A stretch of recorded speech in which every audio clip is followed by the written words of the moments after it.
best in the biz. Evil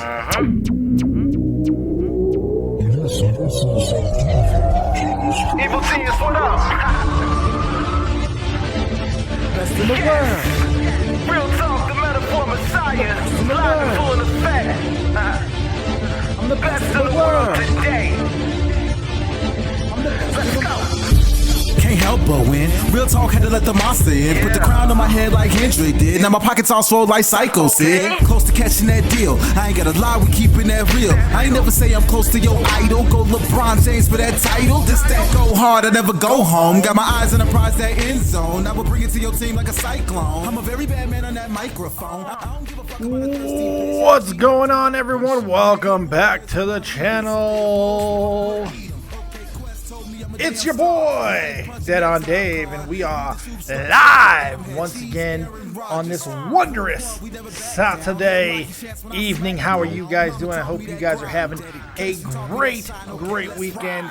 We're live. We got a lot to talk about. We're going to take your calls, your questions, your concerns, your hopes, your dreams, your qualms, your jokes, your disses, everything that you got, and much more. We're going to be taking live right here on Skype at David Vancura, DAVIDVANCURA, or use the number 702-751-2902 and get your voices heard. I want to know what you guys are wondering on this wonderful Saturday.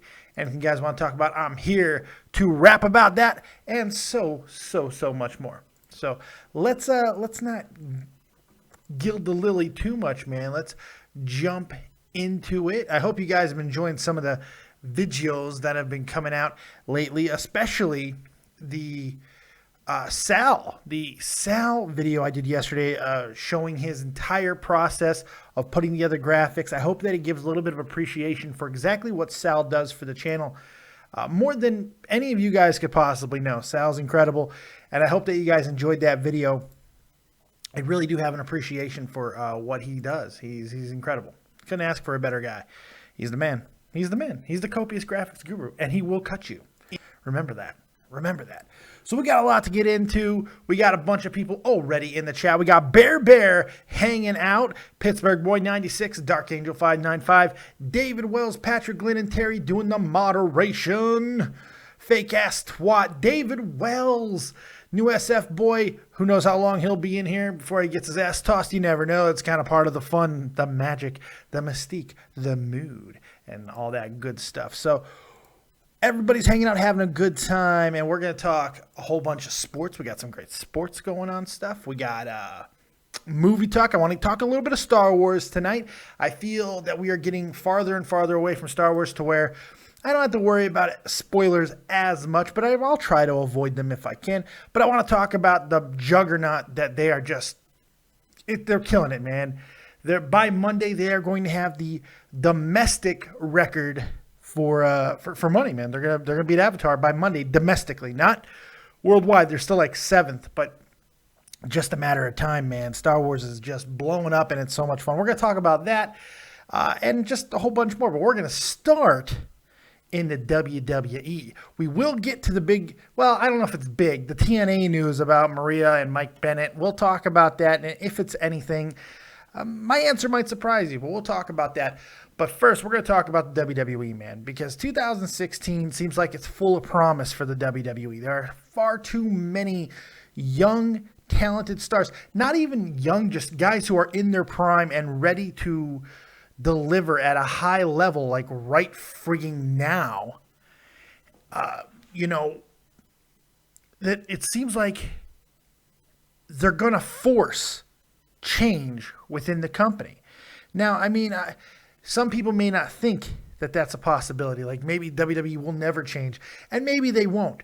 However, if the ratings continue to go where they are, if the rage against Vince trying to shove himself back on camera, I mean, Vince couldn't just keep it as himself doing a little bit to help get Roman Reigns over. No, he helped get Roman Reigns over, in fact, to the point where the Philadelphia crowd was begging for him to become champion, but that wasn't enough. Vince had to make it about himself, and Stephanie had to make it about herself, and now they've kind of diluted the whole thing, and hopefully they'll take a step back, and it won't be as much about them in the future. But with Vince being the special guest referee, on Monday night's championship match. Well, the hope for that is not strong, but we'll see what happens.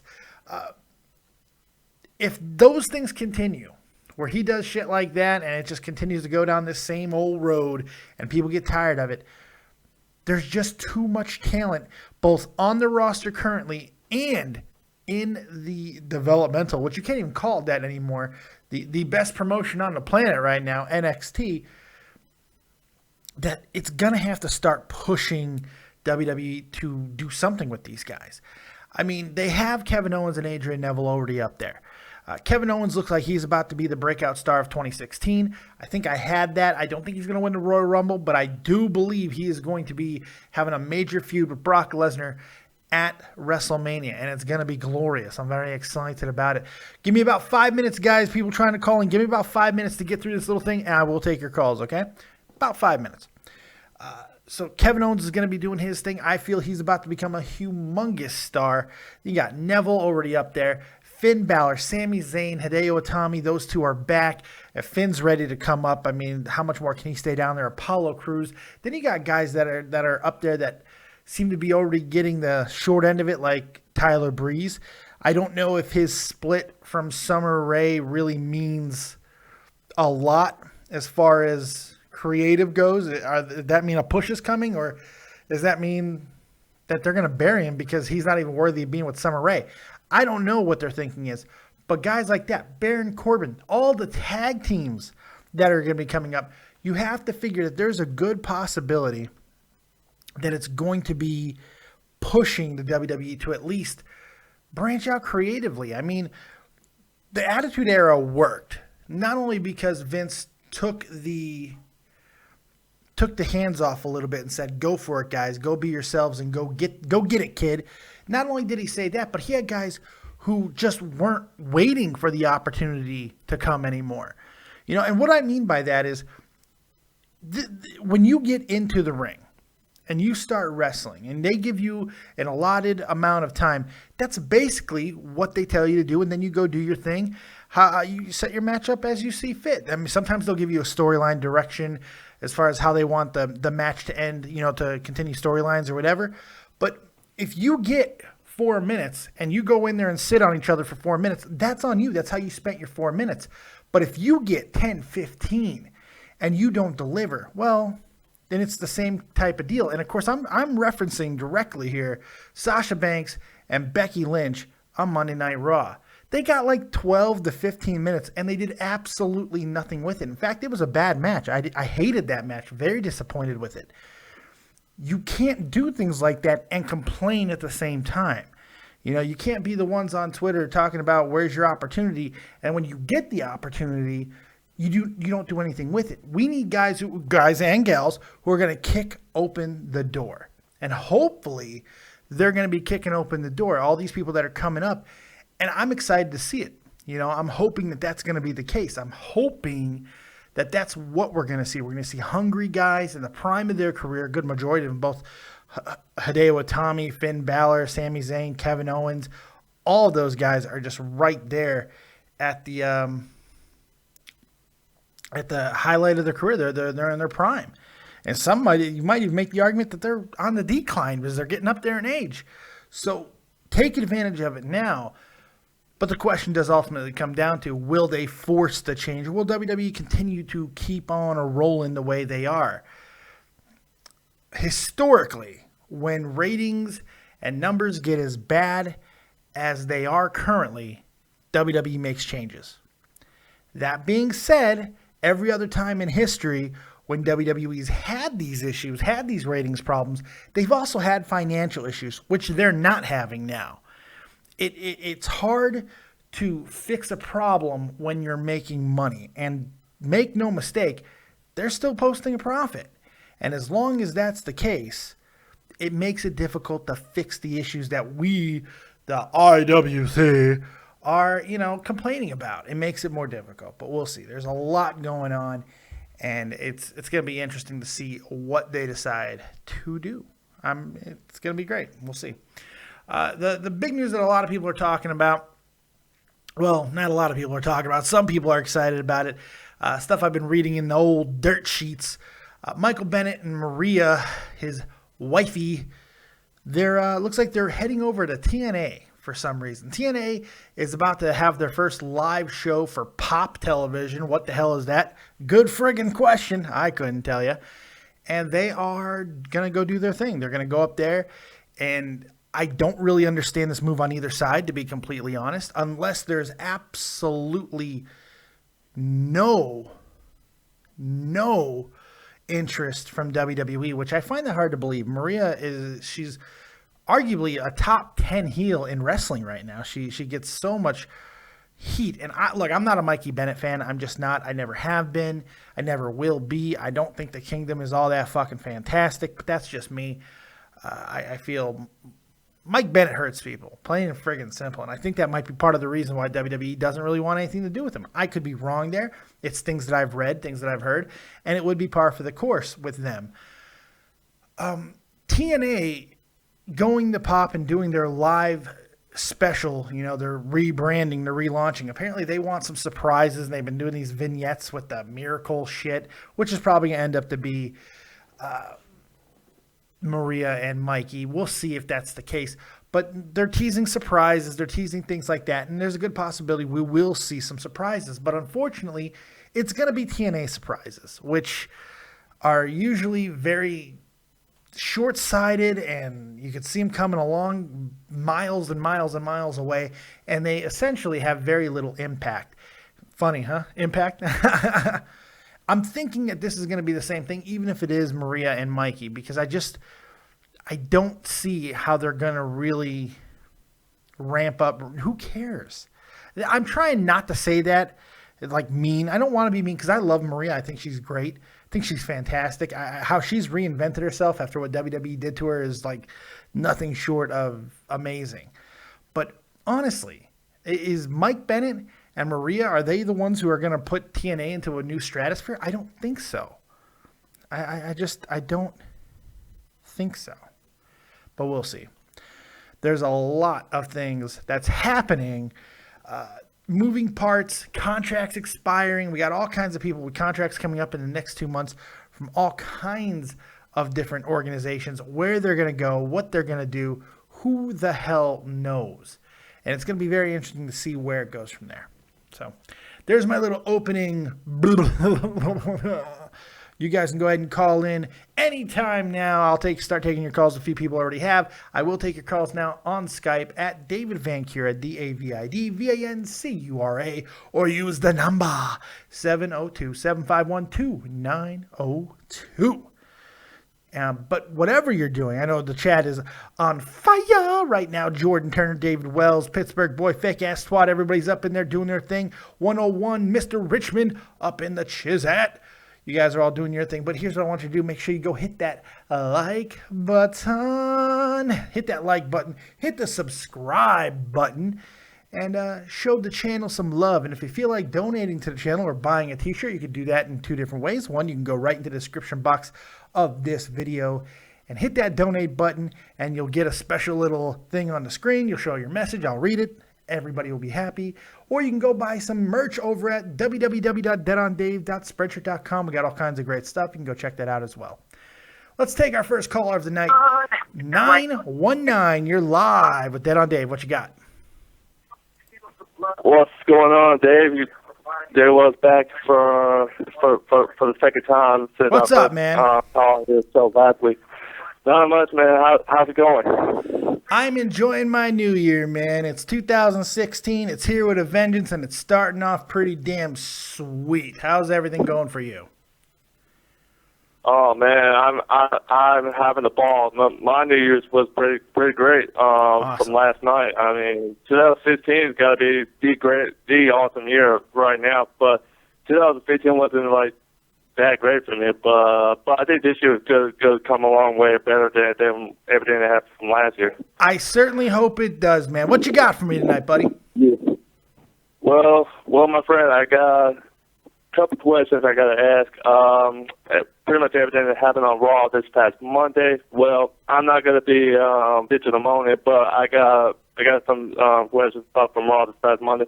The one thing, it got kind of weird when I see Vince McMahon come out there and Roman Reigns was in the middle of the ring with him. I know he got a lot of issues on Roman Reigns about, you know, everything that happened like last week, ever since Roman Reigns won the championship, but then Vince was like, got ticked off, and then, I don't know, he tried to get Roman Reigns to leave the building, but Roman says no, but then... Yeah, what's your issue, though? Tell me what your issue is. I know what happened. Tell me what your issue is. Oh, yeah.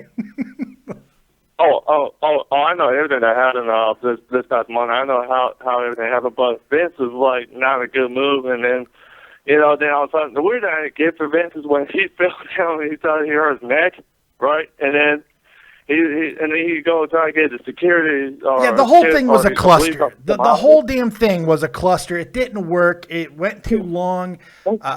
He was flubbing his lines.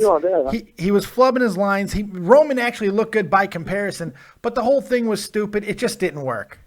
Yeah, I know. I kind of feel that everything is like all scripted. I don't know why I didn't think he was hurting. I don't think his neck wasn't hurting. I think they quickly moved on from the neck. They quickly moved on from the neck and never mentioned it again. It was just a stupid little thing. Yeah, but. You know, the weird thing, I didn't know what Vince was good to next when he tried to get the officer, you know, put the cuffs on Roman, but then yes, it was stupid. I agree. It was dumb. The whole thing didn't work.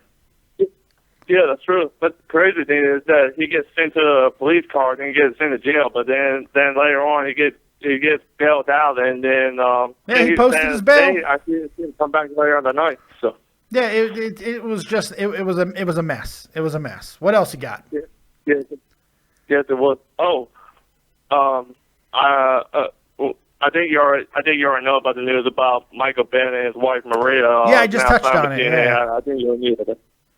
Yeah, I don't see it doing anything for TNA. I mean, I think Maria's the draw of the two. I don't think Michael Bennett is a draw, but more than likely they'll put the belt on him. They're going to pay them an obscene amount of money. I'm pretty sure about that, which I don't know if they're necessarily worth at this point.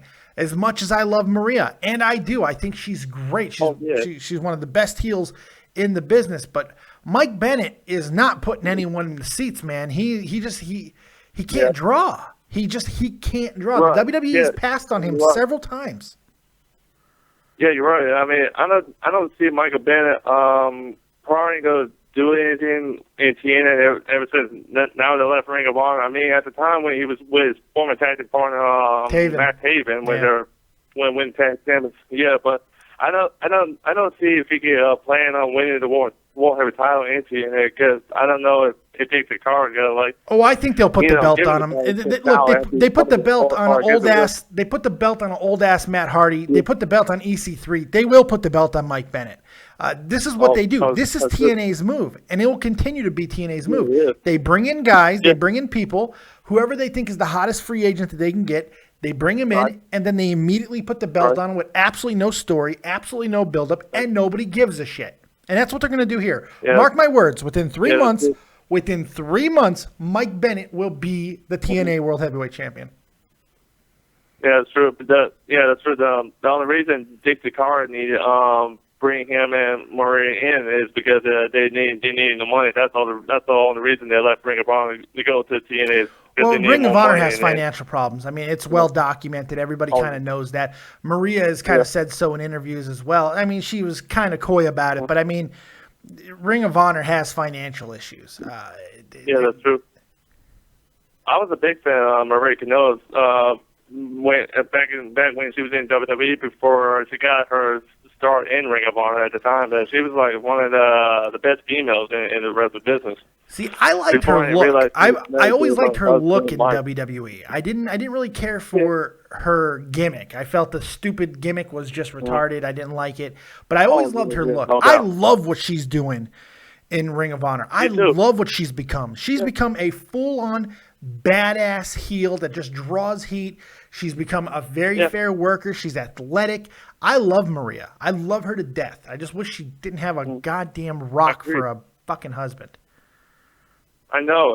I always like her work, what she did in two promotions. I didn't like the fact that now she had to be the wife to her husband Mike. I mean, Mike Bennett. I don't see how that's got to deal with. But yeah, she was great when she was a face in WWE before she became a heel in Ring of Honor. But yeah, she was like one of the best females I've seen in a long time. So you got anything else for me, man? Yeah. I got one more question to ask you before I got to go. Did you hear news about Chris Sabin and Alex Shelley, the Morrissey Machine Guns, might be possibly signing with WWE to be on NXT? Because I heard too much of my bring those two guys in. I've heard rumors, but I haven't seen on anything credible. Like the sites that I got 3 or 4 sites that I look at, and if I see them on all of them, usually it's 100%. I haven't seen them on any of it, so I don't know if that is any possibility of happening. It wouldn't be a bad move by Triple H. I mean, having them come in and into NXT wouldn't be a terrible situation, but the tag team division down there is so stacked that if they're going to use them, it would make a lot more sense to use them up in WWE, unless of course them coming down to NXT is to fill the hole that is going to be filled or going to be voided by a couple tag teams that could be coming up, like Cass and Enzo, and maybe the Vaudevillains, the Mojo Rawley, and friggin' Zack Ryder. Maybe they're going to fill that void, but I don't really think they need to make this move. Yeah, that's true. Because right now, Triple H is bringing like some of the ones that were from TNA, Ring of Honor, that joined NXT. First, he brought in. He's bringing in older veterans that have worked. He's bringing in older veterans that have worked all around the world that could help with the younger guys in NXT. Not necessarily. I like most of the Machine Guns. Fine, I think they're good. But Alex Shelley and Chris Sabin, I'm not like they need to be in NXT. Personally, I'd like to see him in singles competition in NXT, especially with some of the guys that are coming in that are smaller, like Rich Swann. He's about to make his debut, and he's tiny. He's going to need small guys to work with. So maybe guys like that would be perfect. Yeah, but the one guy I wouldn't mind to see when he comes on the main roster the night after WrestleMania is Finn Balor. I love his entrance that he got now, and then with his demon body paint thing, he was freaking amazing when he was there. I loved him. We'll see when they decide to bring him up. We'll see when they decide to bring him up. Who knows? Hey, I appreciate the call, man. Yeah. Oh, no doubt, man. I had a blast talking to you tonight. I mean, I hope you had a great New Year's, and 2016 looks like it's going to be brand new, fresh start to start with. And you too, buddy. Have yourself a really good 2016, and keep on calling in, pal. Oh, I will, man. Thank you so much. Take it easy. 919. That was 919, everybody. I believe that was Dave Wells. There we go. So there's our first caller of the night. You guys can go ahead and call in and get your voice heard tonight. Basically, we're going to go as long as you guys have things to say. And it doesn't get too awkward. Speaking of awkward, I mean, everybody knows that, like, my favorite thing in the world is Dancing Steve. Dancing Steve is so good because you can see his soul dying. We are actually watching Steve's soul leave his body and float away into the ether.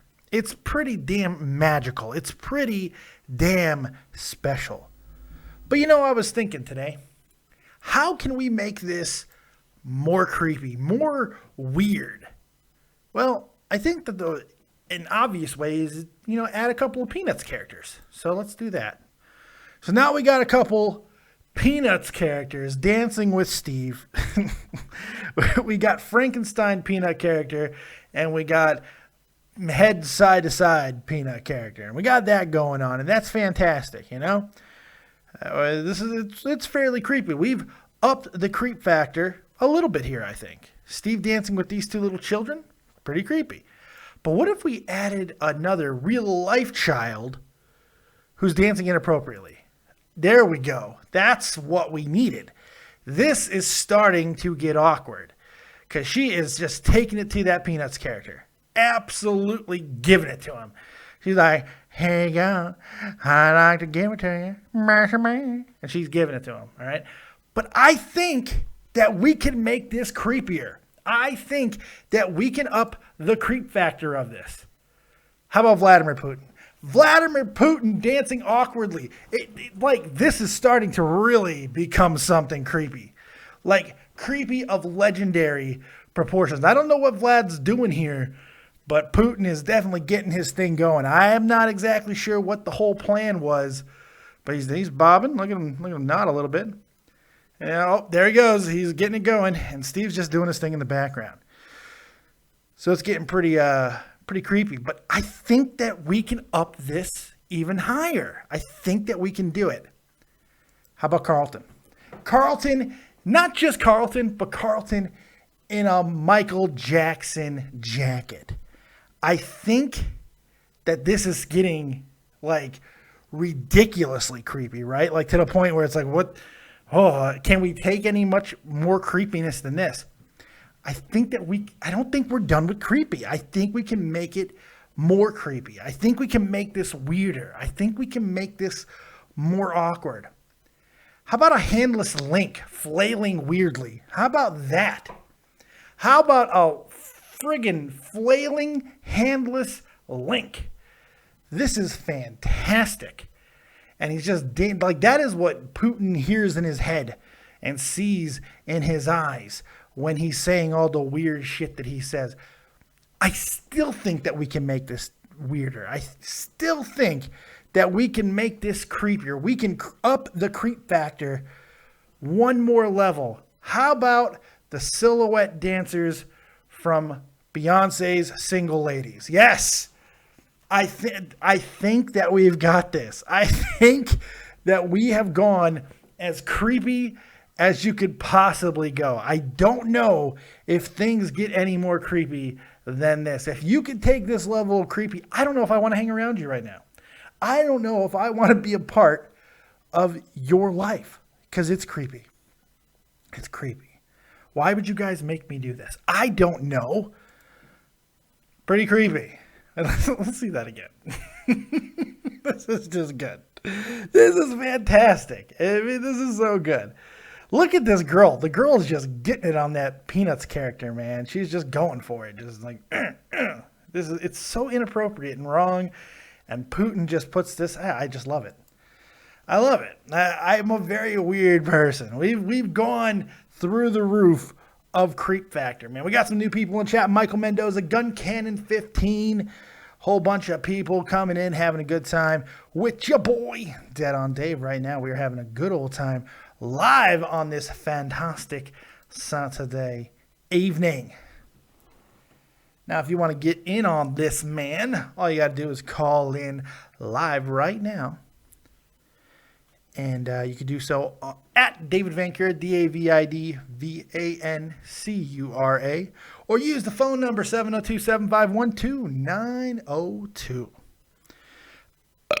There you go. There was my rating for last week's Raw, by the way. So there you go. We're having a good time. Oh, boy, yes. We're having a great time here live. And let's keep the party going, shall we? We got the Royal Rumble coming up. Everybody knows. We're going to go back into a little bit of wrestling because I feel like I may have gone too creepy. Oh, before we go into anything else, we got a caller. All right, sweet. Save me from myself, Michael Mendoza. Save everybody from myself. What you got? I just for came me, buddy? into that, man. What's up, man? Happy New Year. Happy freaking New Year, bud. How you doing? I'm doing great, man. I'm recovering. Recovering. Did you have an alcohol-filled night there? Yeah, too much, actually. Got pretty sick. Threw up like a bitch. Pretty all good. that sort of stuff. Sounds like the American dream to me. but yeah, man. How was your New Year's Eve? I saw a little bit of the stream, but I watched a little bit of it, but I couldn't get most of it because I was so busy fixing up the house, helping my parents clean up. Yeah, we usually have this did it family live. party. It was pretty good. We had a lot of fun. A whole bunch of people called in. We had a great time. I drank a lot. For some reason, it didn't affect me. I think I'm becoming a god. That's pretty good. I think I might be getting some kind of like deity powers. I don't know. Or I have like some kind of super cancer that's like saying no alcohol. I could be dying or I could be living forever. I'm not exactly sure which. That's cool, man. Yeah. I caught a little bit of the end. Yeah, you didn't look too drunk or anything like that. There was a few minutes in there where it was starting to hit me, and then I think my super cancer or whatever I have that's preventing me from getting drunk just said no, or my deity powers that are coming in, like I'm becoming like Captain Planet or something. I don't know. But something like that was definitely kicking in and saying, nope, you're not happening. You're not getting drunk. So I was able to maintain. That's a good thing. Yeah, that's cool, man.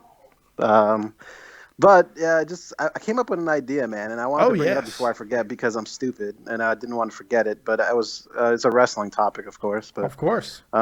I was thinking, when is Rollins when is he expected to come back? Sometime. Rollins is probably at least 6 months away. At least. Okay. So would that be in time for SummerSlam or no? I figured that's when he'll make his return. It would be in time because SummerSlam is 7 or 8 months away. So I think SummerSlam should be I wouldn't rush him back. I think SummerSlam, even that might be too early. All but very, very, very special athletes, and I'm not saying that Seth Rollins is not one of them, but all but very special athletes take a year. They take a year to come back from this. He blew out everything in that knee. And, a lot of these athletes who come back in a year, all they got to worry about is cutting and stuff like that. They don't have to worry about the impact that they're not jumping from 10 feet down sometimes. Seth will be. So I think he should take a real slow approach here. Don't rush anything back. Could he come back and be perfectly fine? Sure. But the way that these top of their prime kids are getting hurt constantly lately, I wouldn't take that risk. Well, yeah, of course, yeah. But the only reason why I asked is because I think the WWE, I don't know if you've noticed, but they have the potential to do something really special with Seth. This is what my idea that I have, like, I guess, fantasy booking, as you would call it, in the future.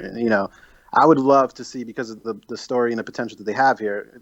I don't know if Roman will hold the title for this long, but if he does, this idea, this booking, I think would be great. If they had Roman and Seth and Daniel Bryan and Brock Lesnar all in a fatal four-way for the title. And the reason why, though, is because all three of those people at that point, if they book it in a certain way, would have lost the title but never lost it to anybody. Sort of, they all lost the title, but they didn't actually lose.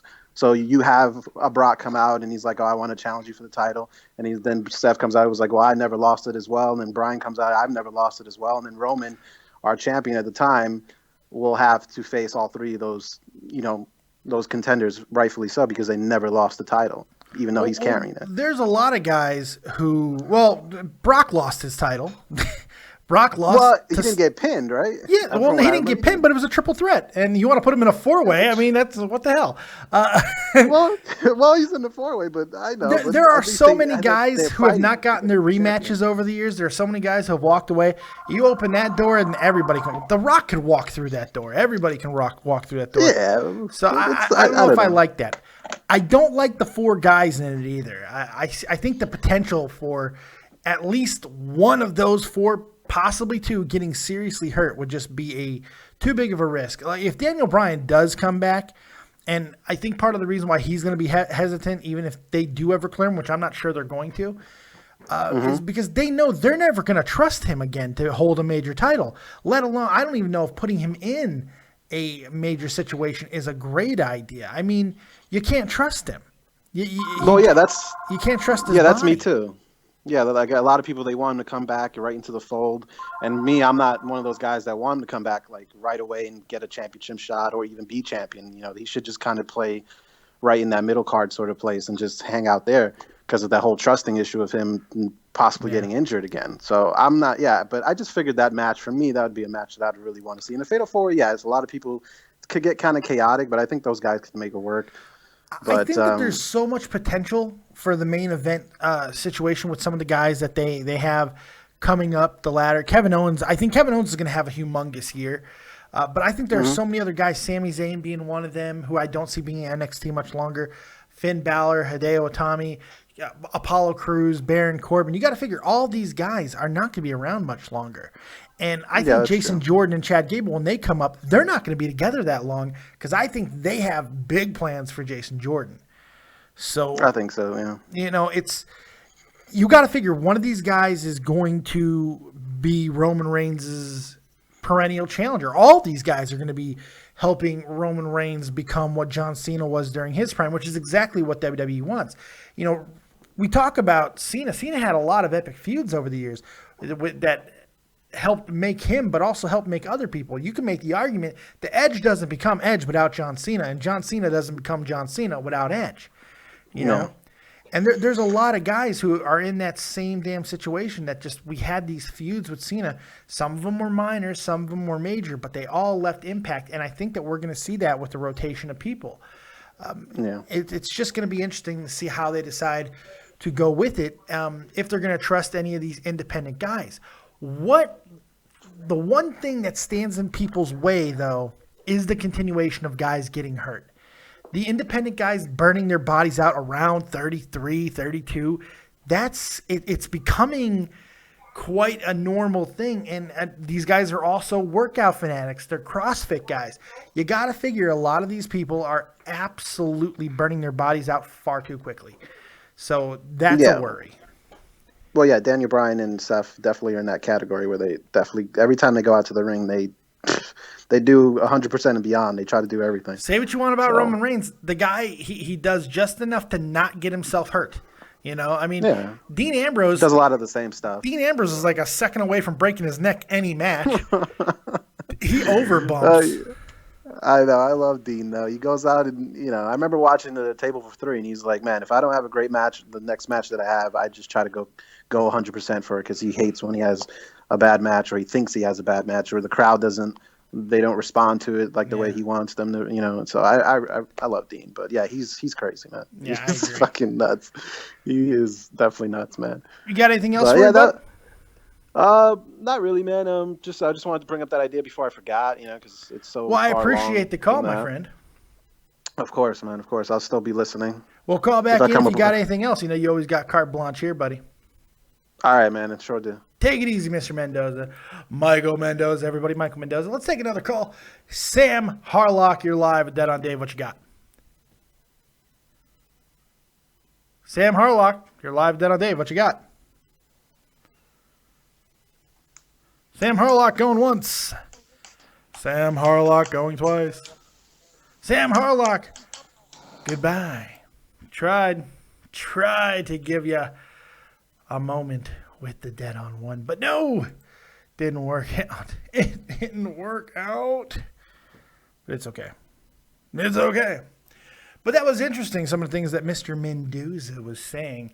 I do think that there's a very good possibility that, you know, that we're going to see a little bit of shakeup in the next few months, especially if the ratings continue to be where they are and the giving a shit factor for Roman Reigns kind of stays where it is. I don't know if it's going to be that way, but we'll see. Let's take another caller, man. Jordan Turner, you're live with Dead on Dave. What you got? What's up, man? How you doing? I'm living life and loving it, buddy. How you doing? I'm doing good, man. I'm pretty excited for the Royal Rumble. It should be fun, yeah. Yeah. I got a good question. Okay. You know how WWE is trying to mesh up about the ideas of, like, certain matches to happen? Say that again? Say that again? I said, do you know how WWE is trying to mesh up all these, like, top matches to happen at WrestleMania? Yeah. I thought this would be a good match. I mean, I really wouldn't have this match happen at WrestleMania. I would actually have it happen sometime in 2016 or WrestleMania 2033. And I wanted to get your thoughts on this match and if you would like to see it. What's the match? I thought it would be a good idea to have Roman Reigns versus The Rock. Oh, no. This match doesn't work on a whole lot of levels. For me, I'm not saying that you're wrong in this. I mean, it might work, but for me, Rock he's already had his pass the torch match. He passed the torch to John Cena already. To do it with the cousin, only if Rock was going to be there for 4 or 5 months to make the feud actually matter. I mean, and The Rock's not going to do that. The Rock is the highest paid actor in Hollywood in 2015. He's one of the hottest commodities in Hollywood. He's not going to give that up for WWE, plain and simple. Yeah, he's going to be at WrestleMania, but we have no idea in what capacity. And if he wrestles, it would be a little bit of a shock, to be honest, because there's all kinds of concerns about him getting insurance, insured. So I don't know. Yeah. He's like 46 or something. I don't know. I think the time has passed. Yeah. Do you think he should wrestle this year, though? I do. I think that they have set the table for him and Triple H. And if he wants to take on guys like Triple H and guys who are not in it, I'm sorry, he's only 43, by the way, my bad. But if they want things like that to happen and something that they've teased for the past 2 years, more than fine with that. Makes all the sense in the world to me. I completely agree. I just wanted to bring that up too because I thought you would have liked it, but I mean, yeah, no, not me. Roman Rock, it does nothing for me, nothing. Because people could say and I'm one of them who always talks about Roman Reigns being John Cena and all this as far as the idea behind him and the gimmick, and I do believe that. But Roman Reigns is not even the worker that John Cena is. And you could talk about John Cena and his 5 or 6 moves of doom, but the guy knows ring psychology. He's just like Hulk Hogan in that regard. He knows how to work a match. Exactly. He knows how to draw heat. He knows how to get emotion. And Roman doesn't know how to do that. Roman just snarls and pumps his fists and shake his head. That's all he does. That's all the guy's got. So, I don't know. Yeah. I wanted to ask... you know how we were talking about the pay-per-views? The gimmick pay-per-views and stuff like that? Yeah. I thought it would be a great idea to change the format of the pay-per-view, so I came up with the pay-per-view calendar, and I wanted to ask for your opinion. I want you to be honest with me, too. You're going to go through the entire year? No, quickly. Not the whole thing. Go through the entire year quickly. Okay, I will. So January, the Royal Rumble. February, Elimination Chamber. March, WrestleMania. April, Backlash. May, Judgment Day. July, Bash at the Beach. June, King of the Ring. August, SummerSlam. September, Unforgiven. October, Halloween Havoc. November, Survivor Series, and December, Armageddon. Unfortunately, a lot of that just isn't going to work. They're not going to give WCW that much love. They're just not. I mean, personally, I'd like War Games to come back, but that ain't never happening either. Maybe when Triple H gets fully in charge, sure, but I just don't know. It's not a bad lineup, but I mean, with the network being what it is and the way they do their specials there, it's going to be difficult to manage something like that. And I think a lot of people, because the demographic, you got to remember who they're actually targeting. They're targeting kids. They don't give a shit about us. And that's something that I think people have got to understand, because we, as these hardcore wrestling fans, we think wrestling is all of this and, it means so much to us. And we think that they should feel the same way about us. The reality is they don't give a fuck about us, because we're smart enough to, we steal their pay-per-views. We don't pay for their content. We find ways around. Kids are shelling out the money. Kids are building for the future. Kids are, and let me tell you something else.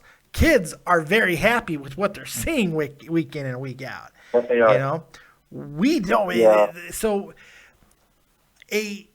you're kind of alienating kids when you're bringing in all these old school pay-per-views that they're just going to be like, meh. And then you have logistical issues like with Elimination Chamber and stuff, because you're going to have to find a stadium that can actually still hold the Elimination Chamber. And you can't bring it back to fucking Corpus Christi. That was a terrible, terrible crowd that night. Oh, yeah. So a lot of these arenas just aren't equipped to hold something like that anymore. That makes it more difficult. Yeah. I mean, so it's just there's a lot of difficulty with it. Yeah, I see where you're coming from too. That's what I was thinking about. I was like, I don't think that would make sense. But I mean, I just thought it would be a good idea. But Personally, question. I would love to see Halloween Havoc come back. It's one of my favorite pay-per-views of all time. It was almost always in Las Vegas, so I always went. It's one of my favorite pay-per-views ever. I love that pay-per-view. It's fantastic. Yeah. I'd love to see And it I come thought back. it made sense for like because it's Halloween, so. Yeah, I just don't see it happening. It would be cool. It would be cool if some of those did come back. I think a lot of the WCW pay-per-views should make a return. I think Bash at the Beach should return. I would love to see Road Wild return. Jesus Christ, with all the motorcycle culture that's out there right now, Hog Wild, Road Wild, whatever you end up wanting to call it. I thought that was a great event. Outdoors, it was cool. It had a different look and feel to it. I don't know. You got anything else for me, man? I got another caller I want to get to. So I got one more thing. Quickly, got another caller. Do you think that WrestleMania will deliver this year? Like the whole card, from top to bottom, will come through. Yeah, I do. Night, we'll say it was a good pay-per-view. I do. I do think it's going to come through. I think that this is one of those events that they're going to end up packing with matches that we weren't necessarily see coming. There's going to be a lot of grandeur, a lot of spectacle. But for being where it is and some of the names that we're going to see in wrestling and non-wrestling capacities, I do think it's going to come through. Hopefully. But that could be my stupidity. You never know. All right, man. Thank you for asking my questions. Really no problem, man. I appreciate the call, buddy. All right, man. Have a good night now. You too, Jordan. Take it easy. Moving right along with the callers. Matt J., you're live with Dead on Dave. What you got? What's up, Dave? What's up, Matty? I just started laughing a bit when you brought up that Corpus Christi crowd for the Chamber this year. That was terrible. It was horrible. They ruined what was a fairly decent show. They really did. That was terrible. Yes, they did. It even ruined Cena versus Owens a little bit for me. It was just so bad. Hey, how long have you been watching the show? Have you been in the show here for a little while, or you just jump in now? I've been watching since like mid-June. So. No. I mean this particular episode. Oh, I dropped in like 7 minutes ago. Oh, so you probably haven't seen the new awesomeness, because I want you to put your attention onto the screen in about 30 seconds, because you're going to see Steve dancing with his new friends. Yes, we've upped the creep factor of Steve dancing with all kinds of wondrous things. So make sure you check that out. This is just something, I'm obsessed with this right now. I am scouring the internet for as many creepy dancing GIFs as possible, and I'm cramming them all in to make this as absolutely creepy as humanly possible. So make sure you check that out, because it is. All right. Well, I mean, it might take a while because my stream is a couple seconds behind. Okay, there we go. It's captivating. Pretty hilarious. It's captivating. Yeah. We got a new guy in the chat says, "I love beating my meat." What's up, Dave? What's up? I love beating my meat. I love beating my meat too. You got to tenderize. Got to tenderize. All right, Matt J., what you got for me, man? Actually, I just wanted to once again talk about Kevin Owens. You always want to talk about Kevin Owens. Yeah, I am a mark for the guy. I'm not going to deny that. But, there is just absolutely no way they have him beat the face of the company clean like that and not do anything with him. I think that they do have big plans for him. It's just No question. The question. No question. He's got huge plans. This is going to be the star of 2016, man. It has to be. And if he doesn't win the Rumble, I know it's a long ways away, but the best thing they could do is give him the briefcase if he doesn't win the Rumble. I think that's exactly what's going to happen. I think he's not going to win the Rumble. I believe he will lose to Dean Ambrose that night, then enter the Rumble, have a conflict with Brock Lesnar, almost exactly how I called it in my fantasy booking. That looks like it's happening. It really does. I'm reading a lot about it. I'm hearing a lot of people saying that this is a very good possibility. It makes a lot of sense. They're building him for something. And I not only think that he's going to face Brock Lesnar at WrestleMania 32. I think he's going to beat Brock Lesnar, and he's going to... Oh, no, I don't think so. I don't think so. And let me explain why. Let me tell you why I think this is true. Now, I'll tell you exactly why I think this is true.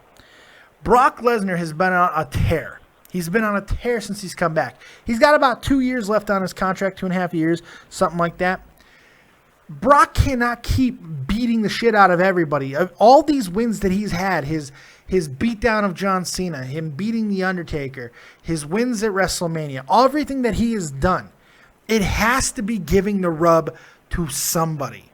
And if I'm completely honest, there is not another guy who's physically imposing enough, because Kevin Owens looks like Brock Lesnar just deflated. Like if somebody just poked Kevin Owens or Brock Lesnar with a bunch of needles and deflated his muscles, he looked like Kevin Owens.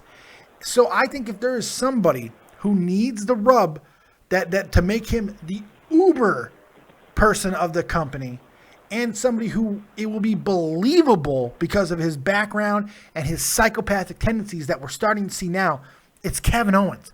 Nobody else makes sense to beat Brock Lesnar. Nobody, in my opinion. So, and man, that match would be, oh my God, the dynamic between those two, just fantastic. And then Brock comes back. Brock just comes back for a couple of months here.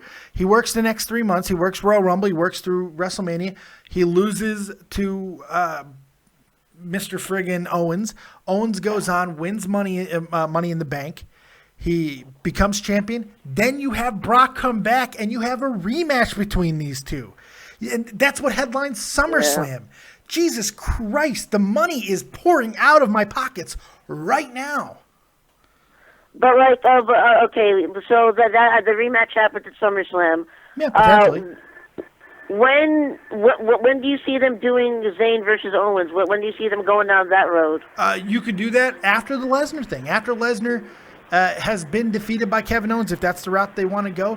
Then you can have the Sami Zayn thing. Or Sami Zayn could be after he wins the title. I mean, that's the beauty of Sami Zayn, is the magic that those two have ain't going nowhere. It's always going to be there. So, I don't know. They haven't really had, don't get me wrong, their 2 matches at the NXT specials were really good, but they haven't had the chance to, steal the show yet. No, they haven't. And their matches have been very one-sided and very comebacky. We haven't seen the epics that we've seen from them on the indies. We will see that eventually, but you don't give away what you could sell, plain and simple. And they're gonna blow this up one day. We just don't know when. There's so many options, and I'm just hoping they take one of them. Holy God! I mean, because the feud can't end with Owens, just killing Sami. It can't end that way. Yeah. And one last question before I go.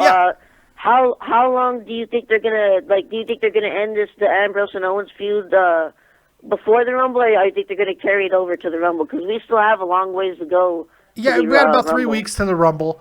I believe they are going to they're gonna have it. They're gonna have the title match at the Royal Rumble, and he'll lose that night to Ambrose one more time. He'll probably take out Ambrose after the match, then enter the Royal Rumble. That's how I see it happening.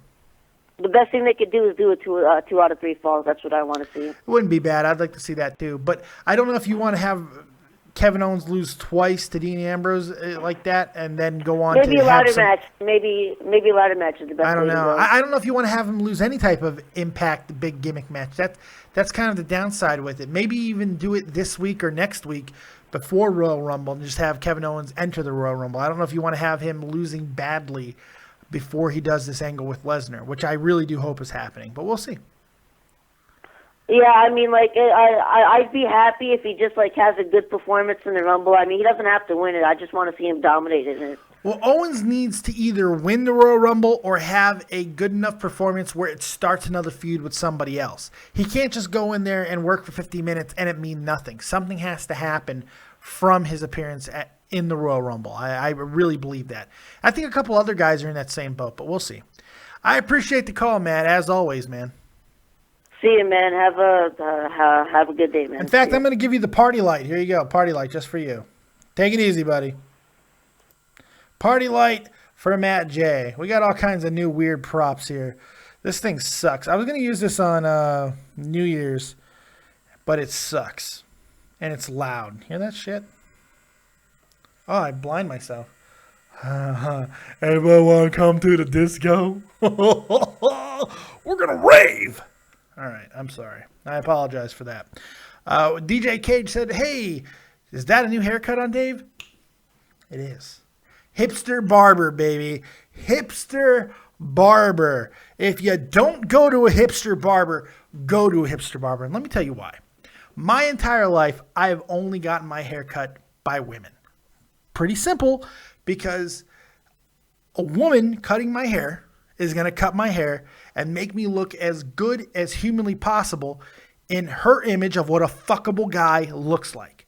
So at the very least, my possibility of fucking has gone up just a little bit. Yes, I'm married, but I'm just saying in my crazy head, I like the idea of having more sex or potential candidates for sex. And I need all the help I can fucking get.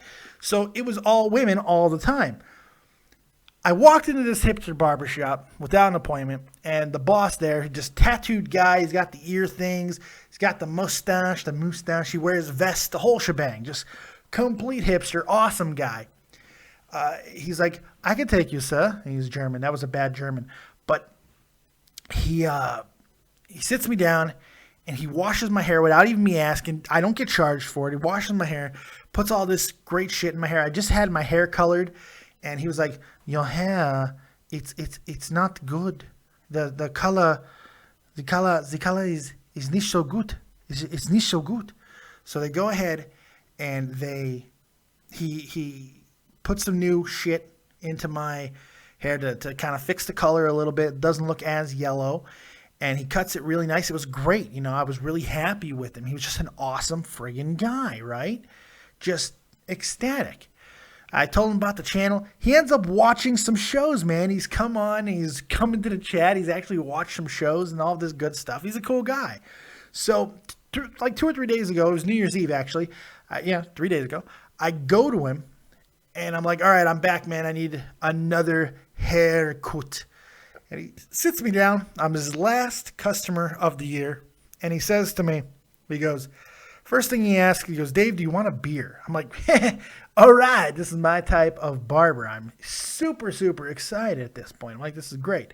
I pass on the beer, but that's because I'm a lame ass and I'm afraid of fun. So he starts cutting my hair, does a great job once again. He washes my hair. He's like, do you want me to fix the color? The color is still not good.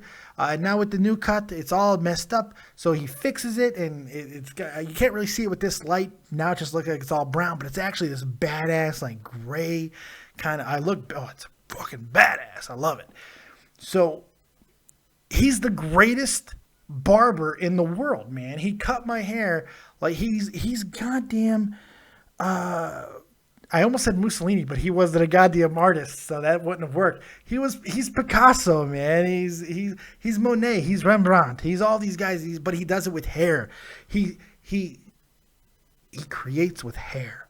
He does a great job, and I love this guy. So hipster barbershop, only place I'll ever go for the rest of my life, or at least as long as I live in Germany. Awesome guy. Well, enough about my hair. I could talk about my hair all day, but I want to bring in someone very special. He is the champion of the Dead on Dave fantasy football and, as you know, fantasy baseball leagues, Steven Kessel. He's here. Congratulations, Kessel. He did a very lucktastic job of getting it done. And good job. Yo, Dave, what's up? What's up? What's up? I give you a good intro. I give you some props, and you Martin Lawrence me? You Martin Lawrence me? Best show ever. That's the worst thing ever, man. How you gonna Dave, Martin man? How does it feel, Dave? Steven Kessel is the fantasy, baseball, and football means champion. Nothing to me. Hey, man. Hey, man. It means great. It's great. It's so does that? It is what it is. Someone's got to win. I think I took third in both fucking leagues. So does that mean 2 prizes, Dave? You passed on your prize. You wanted me to do the goddamn whip and shit. And you never did it. Here, I'll do it now. So I did, whip, no, whip, no. watch me, nay. There you go. I did So it. but I still get one prize though, right? No, there was no prize. I don't think I announced one for the fantasy football. All right, Dave. All right. Why? What do you want? I still won. I don't know. What do you want? I really- What kind of prize do you want? I don't know. What do you have? I don't know. Motherfucker, the prize I offered was a goddamn shirt. You didn't want it. How about I go through the Dead on Dave store and I'll see what I want. No, you're not raiding my store. That's not happening. How about this? I'll let you co-host a show. Oh, I like that. I like that. Yeah, see, I think that's fair. Yeah. You won twice, we'll man. set a time. Look, the football thing, you got lucky with me. You know that's fucking true. Yeah, when Andy Dalton, his thumb. Even the Andy Dalton thing, I'm not even blaming that. I made a mistake that day. I had Tyrod Taylor in that fucking game 5 minutes before the game started. And I took him out because the better matchup was motherfucking Alex Smith. He was the better matchup. So I put Alex Smith in, scored like 18 points. Fucking Tyrod Taylor scored 31 points that day. 31 points that game. And he does that, I beat the shit out of you, and we're not even having this conversation. But you didn't beat me. I beat myself. Like I'm going to do when I'm done with the show. I won the whole thing, though. That's all I can say, man. You did. Yeah. And you did a good job. You did a really good job. I got to give you some credit. You did a great job. You made some weird moves that end up paying off. You made moves when they just did not make sense, and then eventually they made sense. You're like, I'm a genius. No, that's not how this works. But no, you did a really good job, man. I am definitely impressed with your fantasy prowess. You are tireless. You work very hard at it. You really want to beat people in fantasy, and I'll give you very, very much credit for that. You do a good job. Any competition, man, I gotta win it, man. Well, keep on playing is all I can say. Are you going to play baseball? Oh, of course, man. I got to defend that championship. Okay. I should have done basketball. Yeah, I'm loving basketball too right now, man. It's been a fairly entertaining season. It has been, especially with Kobe's last season, Steph Curry. Did you get in the hockey? Did you get in the hockey league or no? No, because I don't really know much about hockey. Oh, well. That's okay. Neither do I, and I'm doing okay. Yeah. All right. But it might end up, you might lose again, though, right? If I lose, man. That's all right. Yeah, man. It's nothing, man. Losses in fantasy don't crush me. It doesn't like, it hurts so bad. It's a loss. Who gives a shit? Someone's got to lose. Someone's got to win. Do I want to win? Of course I do. But a loss, look, if you're going to win, you win well. And if you're going to lose, you lose well. And you haven't won well once. You've been a dick both times. So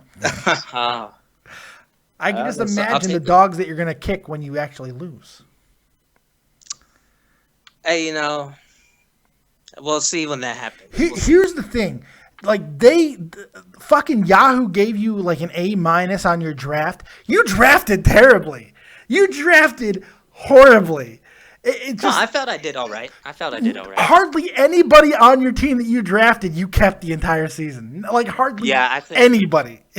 The two left, I think, were Chris Ivory and Allen Robinson, which was a smart pick. Yeah, well, for a late round pick, it really was. It was. Yeah. It was, but it's just like he got an A- here. He kept nobody. Nobody worked out, but it was funny. You got anything show related to talk about? You tanked my ratings, Dave. Kessel. Jesus Christ. Oh no. Well, Dave, I'm in Vegas again, and UFC 195 tonight. Do you just travel to Vegas to go for shows? No, we get free rooms, so got to take advantage of it. I mean, but how do you get these free rooms? If you play a lot, they'll send you offers for free rooms. Oh, you're a gambler. Oh, no, I'm not. My parents are. Oh. Yeah. So I just go along with it. Okay, that's fair. That's fair. So you're going to UFC tonight? No, but I'll be watching. But who you got, man? Stipe Miocic, Arlovsky, Lawler, Condit. Who you got? Well, I got Lawler over Condit because Lawler's a badass. I do like Robbie Lawler a lot. Really no reason for it other than I like Lawler. And I'm going to go with Arlovsky because I've always been a fan of his. And Miocic is a bad dude, but he's also inconsistent. And I think if Arlovsky can fight the way that he is able to, because you got to remember, once Arlovsky had like top tier talent, and then he's had these lapses of just weird moments. I like him a lot. So I'm going to go with Arlovsky just because I want to see him back at the top. Yeah, especially ever since he came back to the UFC, he's been doing great. His last fight was really weak, though. He didn't have a great fight last time. I think it was it Crow Cop that he fought last time? I think so, yeah. And it was a horrible, horrible fight. Horrible. And then I'll go with Lawler the same, man. Yeah. The champ, he got to prove himself. Yeah, he does. He does. I would think so at this point. We'll see what he does. It should be interesting. Condit, I don't know. I've never been a huge fan. Yeah, not much of a fan of his fighting. I've met him once before, cool guy, but that's about it. I think Lawler's going to be the champ, still be the champ. Well, right, what else you got for me, man? I saw you did a live stream of your NXT review a few days ago, and but I wasn't able to make it because during that time I watched Star Wars, man. Yes! Star Wars, If man. there's ever a reason to miss a show, it's Star Wars. What'd you think of it, man? Force Awakens, there's a lot of people who loved it, and then there are some people who are not happy with it. So where do you fall on that? Yeah, I did see your Star Wars review, and I'm right with you. I'm putting it right behind Empire Strikes Back. Yeah, was that good? Yeah. And the more that I've thought about it, and the more that I've like gone back and like read, I've now read the novelization, which I highly recommend. Anybody who's seen the movie that has questions, the script is now online as well. You can actually read the original script, and you can go get the novelization. Go get it because it explains so much. It really does. Yeah. It's pretty awesome. Oh, yes. Yeah, I got a question for you about Star Wars. Yeah. Man. The question will be a spoiler alert, but so you know if anyone's all right, hold on one second. Just don't. Spoiler alert, everybody. Spoiler alert. If you have not seen Star Wars The Force Awakens, go ahead and mute your shit now. You have 5, 4, 3, 2, 1. All right, it's on you now. Steven, go ahead. All right. So I know in your review you were talking about Finn and about like him in the next movies. Mm-hmm. Did Finn not die at the end of the movie? No, Finn's alive. They say it because she asks about how he's going to do, and the medical officer there said he's going to be fine. He just needs a little bit of time. So yeah, he's alive. Okay, so just medical operations, and he should be good to go. He should be good. I mean, Kylo didn't get him completely, it looks like, and he's fine. He's gonna live. And how could they? I mean, come on. I mean, after how they got him over so well in this movie, how can they kill him? Oh yeah, yeah. Kylo Ren, man, he's a badass. He's a badass. He is a badass, and I love the fact that he's emo. I love the whole damn thing, man. I love it. I love it, man. Yeah. You know what I want to see in the next Star Wars movie is I want to see the Kessel Run. Right. I want to see the Kessel Run, man. Wouldn't it be great if Rey breaks the 12 seconds or 12 parsecs? Oh, that just changed the whole Star Wars, man. That would be funny. Yeah. That would be funny. Racing under 12 parsecs. If she's actually able to do it. It's funny because everyone's like, they're so convinced that Rey is the new Luke. And in some ways I can see that, but she has so many more qualities attuned with Han Solo. I mean, so many more. And she has more in tune with Anakin Skywalker than Luke. Because people forget, Luke was a whiny little bitch who didn't want anything to do with his fucking destiny. Fucking Ben said, you're going to have to learn the Force if you want to come with me to Alderaan. I can't go to Alderaan. I got to work. My uncle's going to kill me. Then they get slaughtered, and he's like, let's do this shit, Rey was doing things much like Finn was. because it was the right thing to do. Yeah, she wanted to go back to Jakku because she was convinced her family is going to eventually come back for her there, and maybe she's right. But she never ran away from her destiny. Once she realized what her destiny was, man, it's just boom. And you go back to New Hope Luke, he was a whiny pussy. Ray's a badass, man. I love Ray. I fell in love with Ray. She's a great character, man. She is. I thought all the new characters did a really good job of, getting over, and they used a lot of old character development that we saw in the earlier movies to help get these characters very much beloved and entrenched, and it was a way to get everybody back for the next movies and get this franchise back on track, and they did that. So I had no problem with that. I had no problem with themes and stuff being borrowed from the other movies. No problem with that at all. I thought that it worked well. It was execution at its absolute finest. I hope that there's not a lot of stupid social justice warrior shit in the next few movies. I'm hearing things that like Poe Dameron and Finn might be a gay couple and stuff somewhere down the line. I don't have a problem with that. I don't have a problem with that. If they want to have background characters as gay couples, it's fine. I just don't see how Poe and Finn being a gay couple will achieve anything in furthering the storyline other than, saying we got gay people, we got gay stars in Star Wars, and I don't think that's a good enough reason, because people can be like, well, if one of them dies, it'll be a huge thing. Well, you could see they're already like besties. They have a bromance. So if one of them fucking dies, then one of them dies. It's going to hurt just as much. So I don't think they need to be gay for that to make it more impactful. Yeah, they don't need to go with whatever's popular in today's society. I got no problem with gay people, but Jesus Christ. Yeah. Patrick Glynn, everybody in the chat who's responding to New SF Boy saying that I spoiled the movie, stop responding to this idiot. How do you guys not know that SF Boy is Sod Villa and the biggest troll in the chat? He doesn't even care about trolling me. He's trolling you guys. He loves pissing you guys off, and you continue to just buy into it. What the hell's wrong with you people? I love you guys. Pat, Terry, I love you guys. But Jesus, stop buying into this dick. He's trolling you. He's not even trolling me anymore. He's trolling you. What else you got for me, Mr. Kessel? Hey, thanks. That's it, man. That's all you got? Oh, man, I love you, buddy. He hung up. He hung up before I could even kick his ass over the top rope. I don't know. Herson Carrillo. Sup, Dave? What's up, Herson? I don't know you. I haven't seen you in here before, I don't think. So it's always nice to see new people in the chat. Hey, Herson. Check it out. Boom. Extra creep factor. We got Steve. All right, now, here's the thing, Herson, and anybody else who might have a problem with all this awkward craziness. There's been some people who are thinking that the craziness is a little bit too much. So let's remove them. Let's wind the creepy down. Let's wind it down a little bit. Okay, we're getting less creepy. That's good.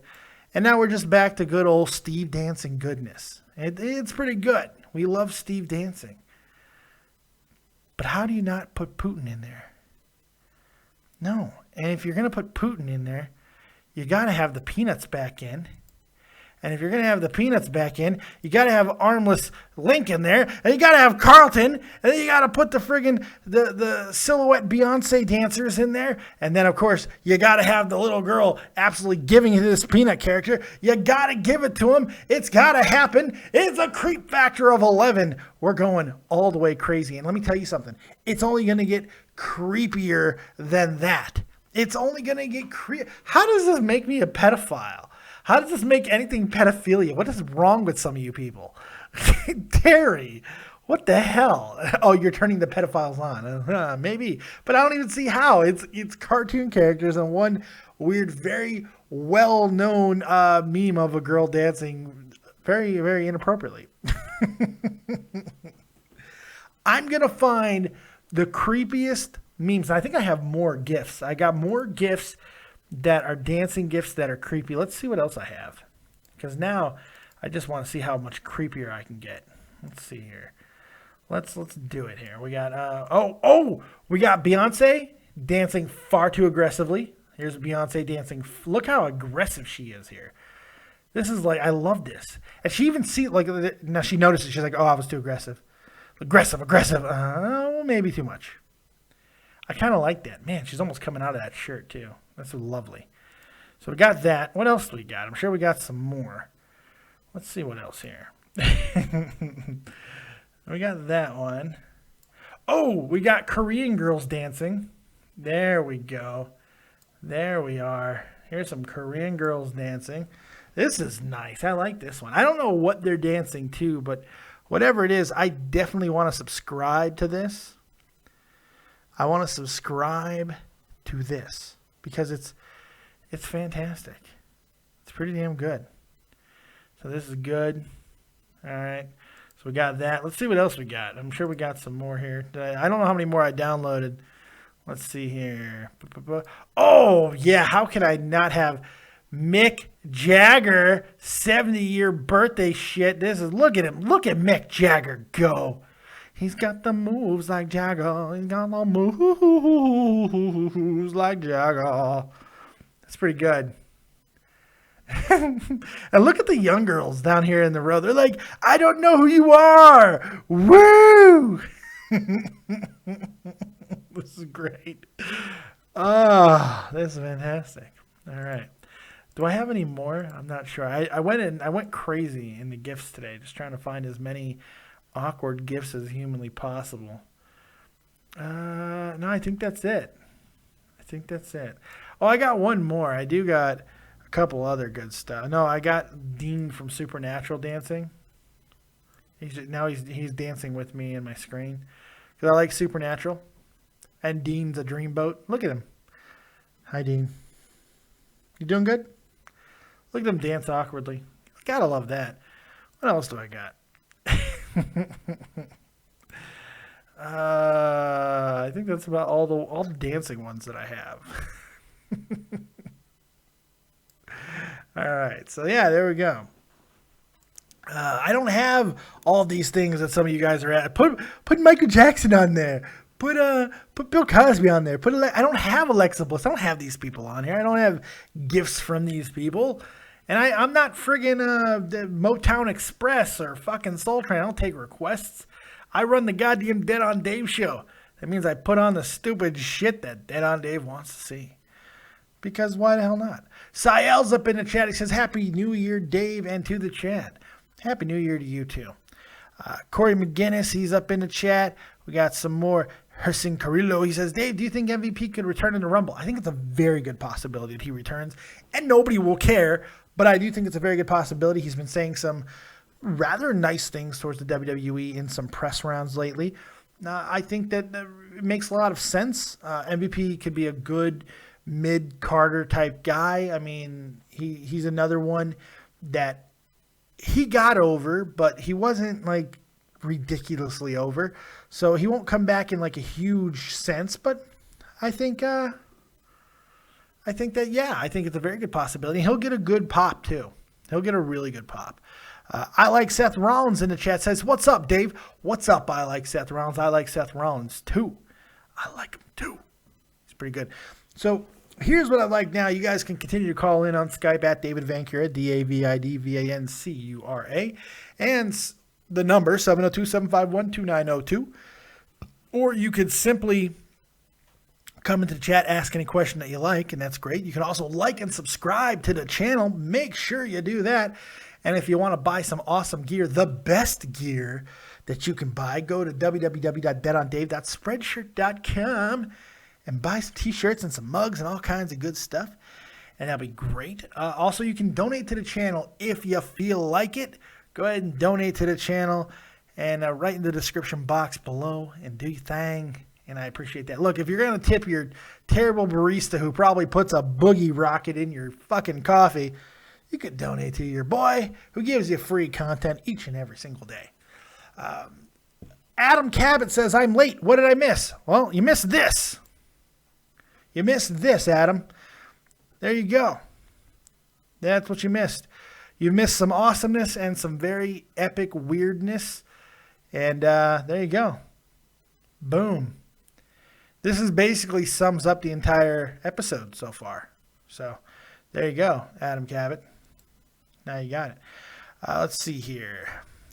What else did we get? What other things people are... Oh, yeah. Here's something else that I'd like. You guys hit me up with your New Year's resolutions, man. I want to know right now from everybody in the chat.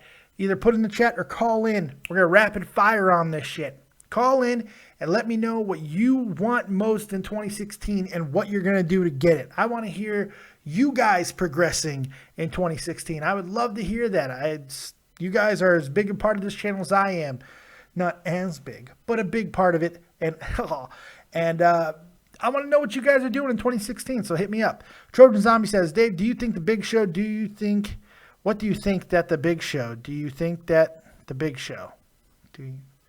I don't know what that means, but no, anything with Big Show, I automatically say no. There you go. Sael says, hey, Dave, what do you think about Finn Balor coming to the main roster after Mania? A lot of people are definitely thinking that is going to be the case, that he is going to be coming the night after, and I think it's a good possibility, but we don't know. I think it's a good move, but we'll see. We'll see.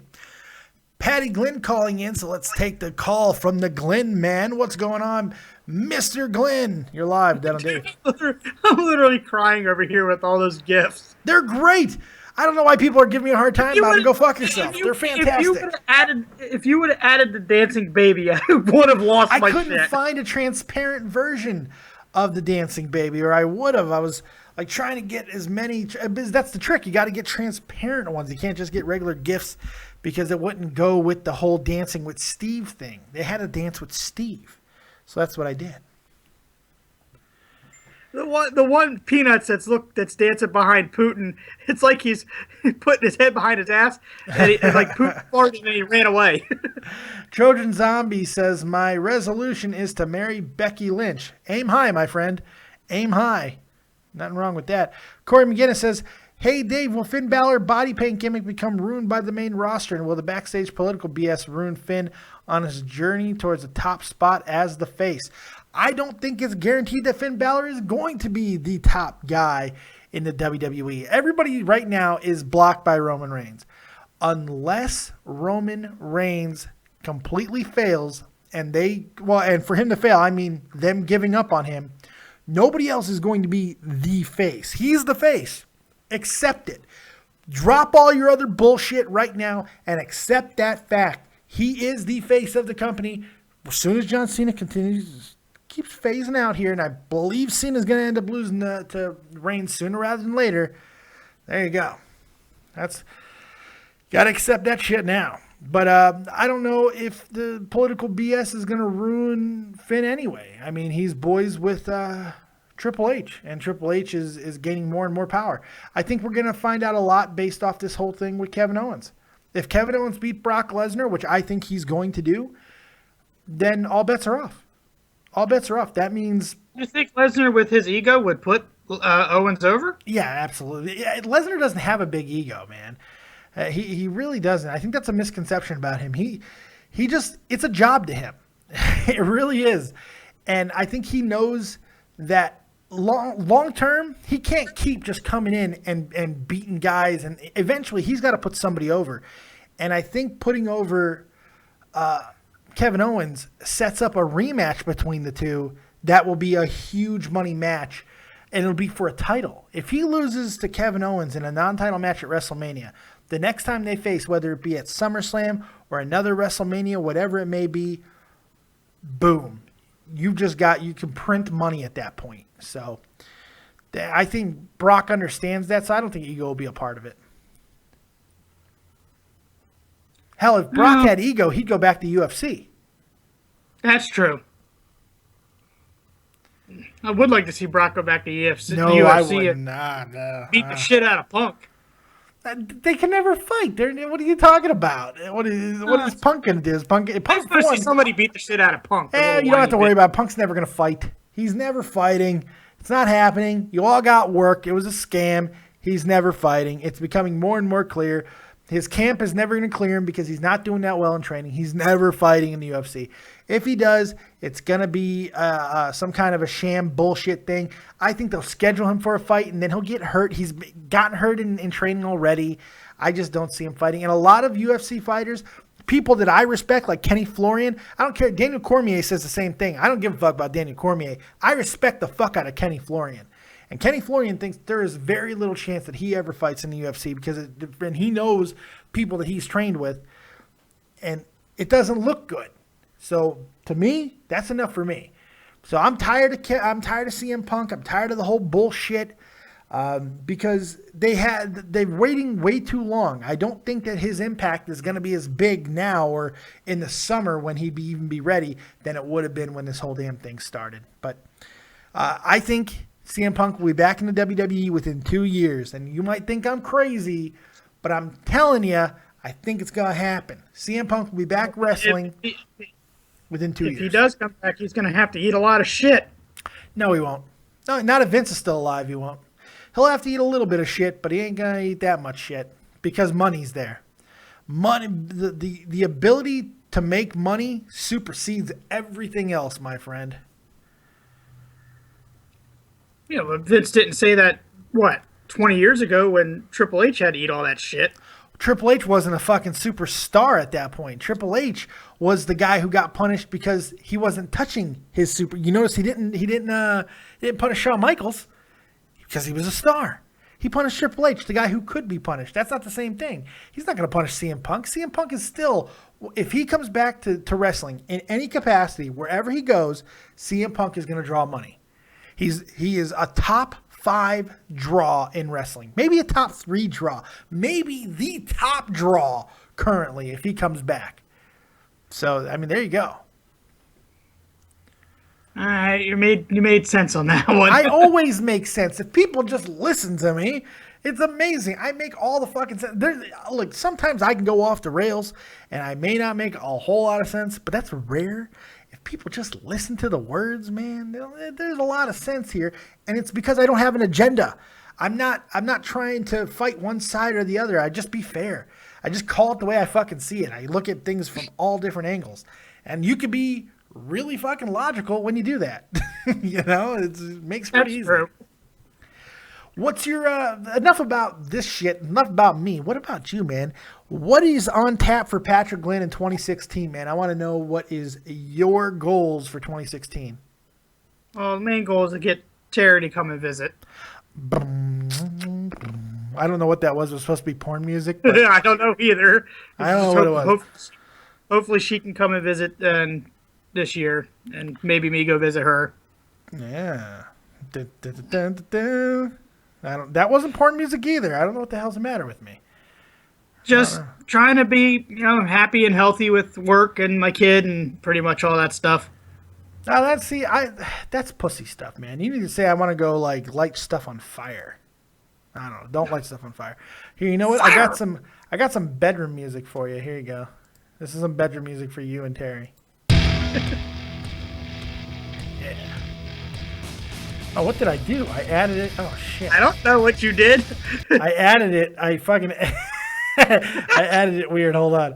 Oh, that was bizarre. Okay, I gotta find it now. I'm terrible. I tell everybody I'm terrible at everything I do. I'm surprised I haven't muted myself. Let's see here. Here we go. I got some bedroom music for you and Terry. This will work. There you go.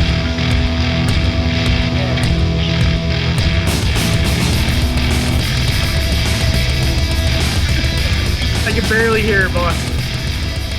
You don't need to hear it. I don't need to hear it? No.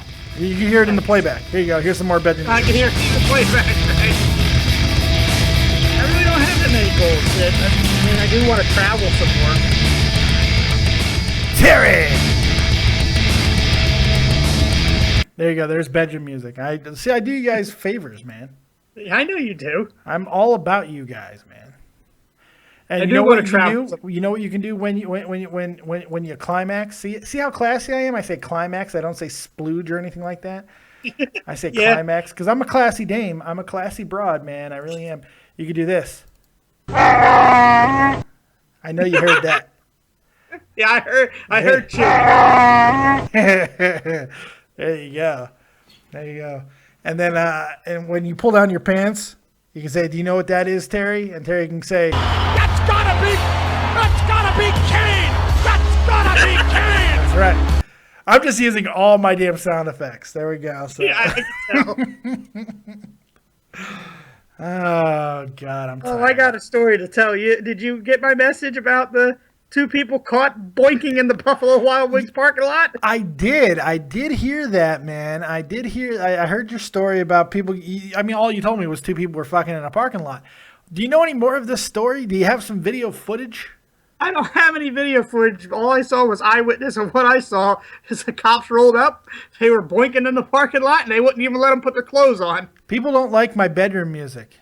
People don't think it's very romantic. What the hell's wrong with you people? Of course that's romantic. It doesn't get much more romantic than that. You guys you don't know romance. You need to learn from me. Call in and we'll do Love Talk with Dave. I think you guys need But we need Love Talk with Dave and Too Tall. Too Tall's working. He's working hard for the money. So hard for it, honey. He works hard for that money. So you better treat him right. Yeah, all right, they're Donna Summer. Yeah. I hear that song pretty much all night long at work. Oh, do you? They play that song at least once a night. All night long, like Lionel Richie? Yeah, they play that one too. They play that. They play Everybody Wants to Rule the World. Shout. Terry's so awesome. She goes. She takes it all in stride, and she says, "No, I'll be saying he shoots, he scores." She should do like Marv Albert.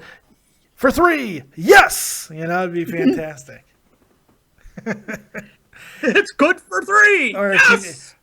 From 16 feet, yes! That'd be awesome. How awesome would that be? Or if she just started doing like Howard Cosell, like play-by-play, and then he takes off his pants, and then he thrusts left, and he thrusts right.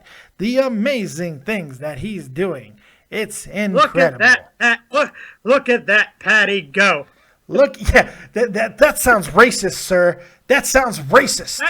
That's how he got fired from Monday Night Football, right? Yeah. I'm serious. I know that, and a lot of people have. A lot of people have gotten fired. Hell, Harry Carey, when he was calling for the White Sox, which a lot of people forget that he did, he he said something to the extent of, "Look at all those N-words out there." I mean, he was a bad drunkard, man. There's a lot of people getting fight with that. It's great. Well, you know the story of why Cosell got fired. It was during a Redskins and somebody's game, and you remember Art Monk? Mm-hmm. He caught the ball, and he started running down the field, and Cosell went, "Look at that monkey run." Yeah, he called him a monkey, yeah. Yeah. Howard Stern called Patrick Ewing a monkey, and who cares? Well, the thing is, Howard Cosell tried to defend himself and said, "Well, that was his nickname." Yeah. No, that's not what. No. It was racial. It was definitely racial. Now we got everybody in the chat. We got everyone in the chat going crazy with different finishing lines for sex, using video game references and all kinds of stuff. We got Dark Angel 595. I like using Mortal Kombat. Finish her. Why it gotta be finish her? Finish him. Finish him. Party light. Finish him. Boom, boom, boom, boom. There you go. Jeff Foxworthy said it best. Men are like bottle rockets, and women are like diesel engines. Yeah. Men are like it. You know who said it the best? I've never heard any comic put sex in perspective better than Eddie Murphy. Eddie Murphy's like, men, all we need is friction. And he's 100% right. You just need friction. You need a nice, smooth surface, and you need to be able to grind on it. Eventually, we'll get where we're going. Women, especially if the numbers are to be believed, that only 30% of women reach climax through actual coitus, like fucking dick and pussy. Only like 30%. That means 70 other percent need that finger stimulation, need you to go in there with the tongue and clean that shit up, So Eddie Murphy said, it's like a puzzle. When you figure that fucking puzzle out and that woman goes, "Oh," and you got that motherfucking now. And it's true. Yep. It's true. It's damn true. But it's if you believe the stats, which I don't know if I believe the stats on that, but like apparently like something like 40% of women like never climax during sex. I think it was 60% even. I don't know, but it's crazy. I don't know if I've ever had that issue. I don't think so. I've never had. Well, okay. I have physical limitations. It's not just because I'm fat. I have nerve damage. Leave me alone. We're not going to talk about my sexual inadequacies. How the hell did we get here? Who led us here? That's it. You started playing romantic music for the bedroom. No, you came in here and started saying, "Hey, Dave, guess what I'm going to do to Terry?" I'm like, "What? You can't say that on the air, Patrick Glenn." My resolution was to have Terry come and visit. You said, "Wait till you hear what I'm going to do to Terry when I see her." That's what you said, and I can't believe it. Terry, you need to rethink things. Look at this. Now we're back to this and we're awkward again. So awkward dancing. Here we go. Awkward dancing. Now you're in trouble. She wrote in the chat, in all capital letters, "Pat, get off the phone."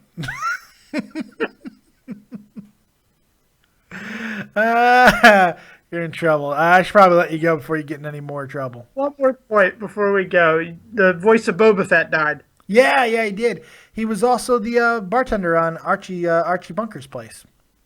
That's right, he was. That's right. But Dark Angel 595 says, studies show fat men have better sex. You know why? It's the same concept of why you should always fuck fat women. Because fat men have better sex for the same reason fat women give great sex. Because they fuck like it's the last piece of ass they'll ever get. You know why? Because there's a very good fucking chance it might just well be. So, I know how we got onto the story. I told you the story about the two people getting caught at the Buffalo Wild Wings. I think it was even before that. I don't know. I Knucklehead 035 says fat guys eat pussy better. Probably.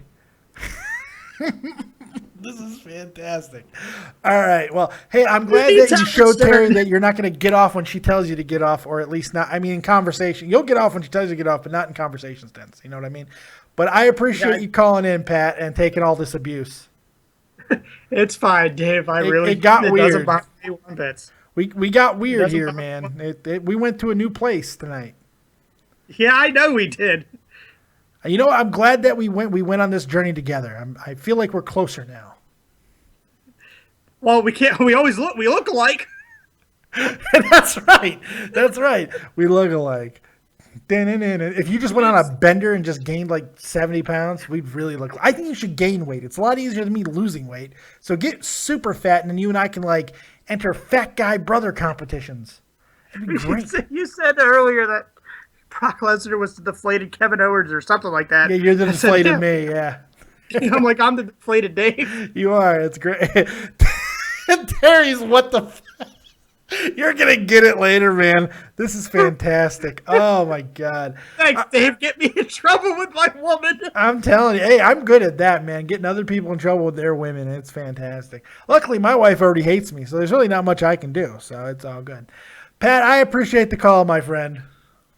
All right, Dave. I'll see you later. Take it easy, buddy. Man, this has been one hell of an evening, I would say. We've gone around the world.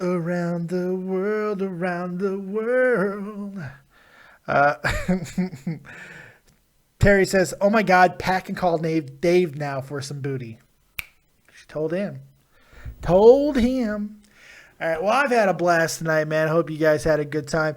Last calls for calls. If anybody else wants to call in and get their 2016 resolutions out there, right now is the time. You can call on Skype at David Vancura, DavidVancura, or use the number 702-751-2902 and get your voice heard. Tell me what your 2016 goals are and how you're going to get them. I'd love to hear from you. Oh, there we go. We got another caller, so we're not ending yet.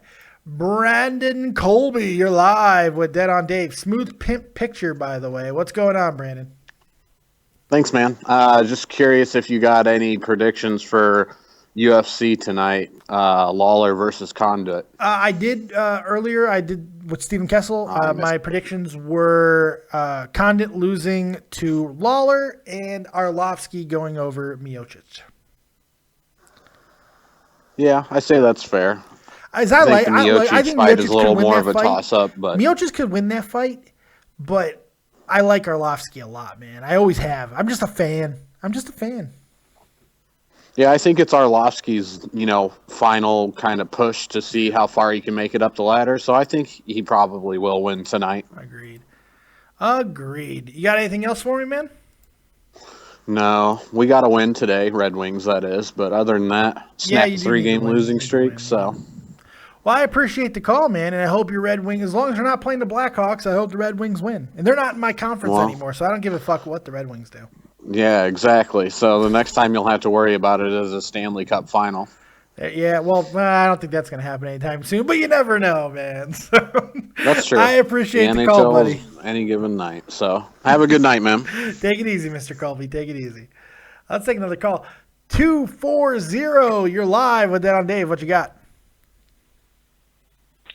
Hello? Hello.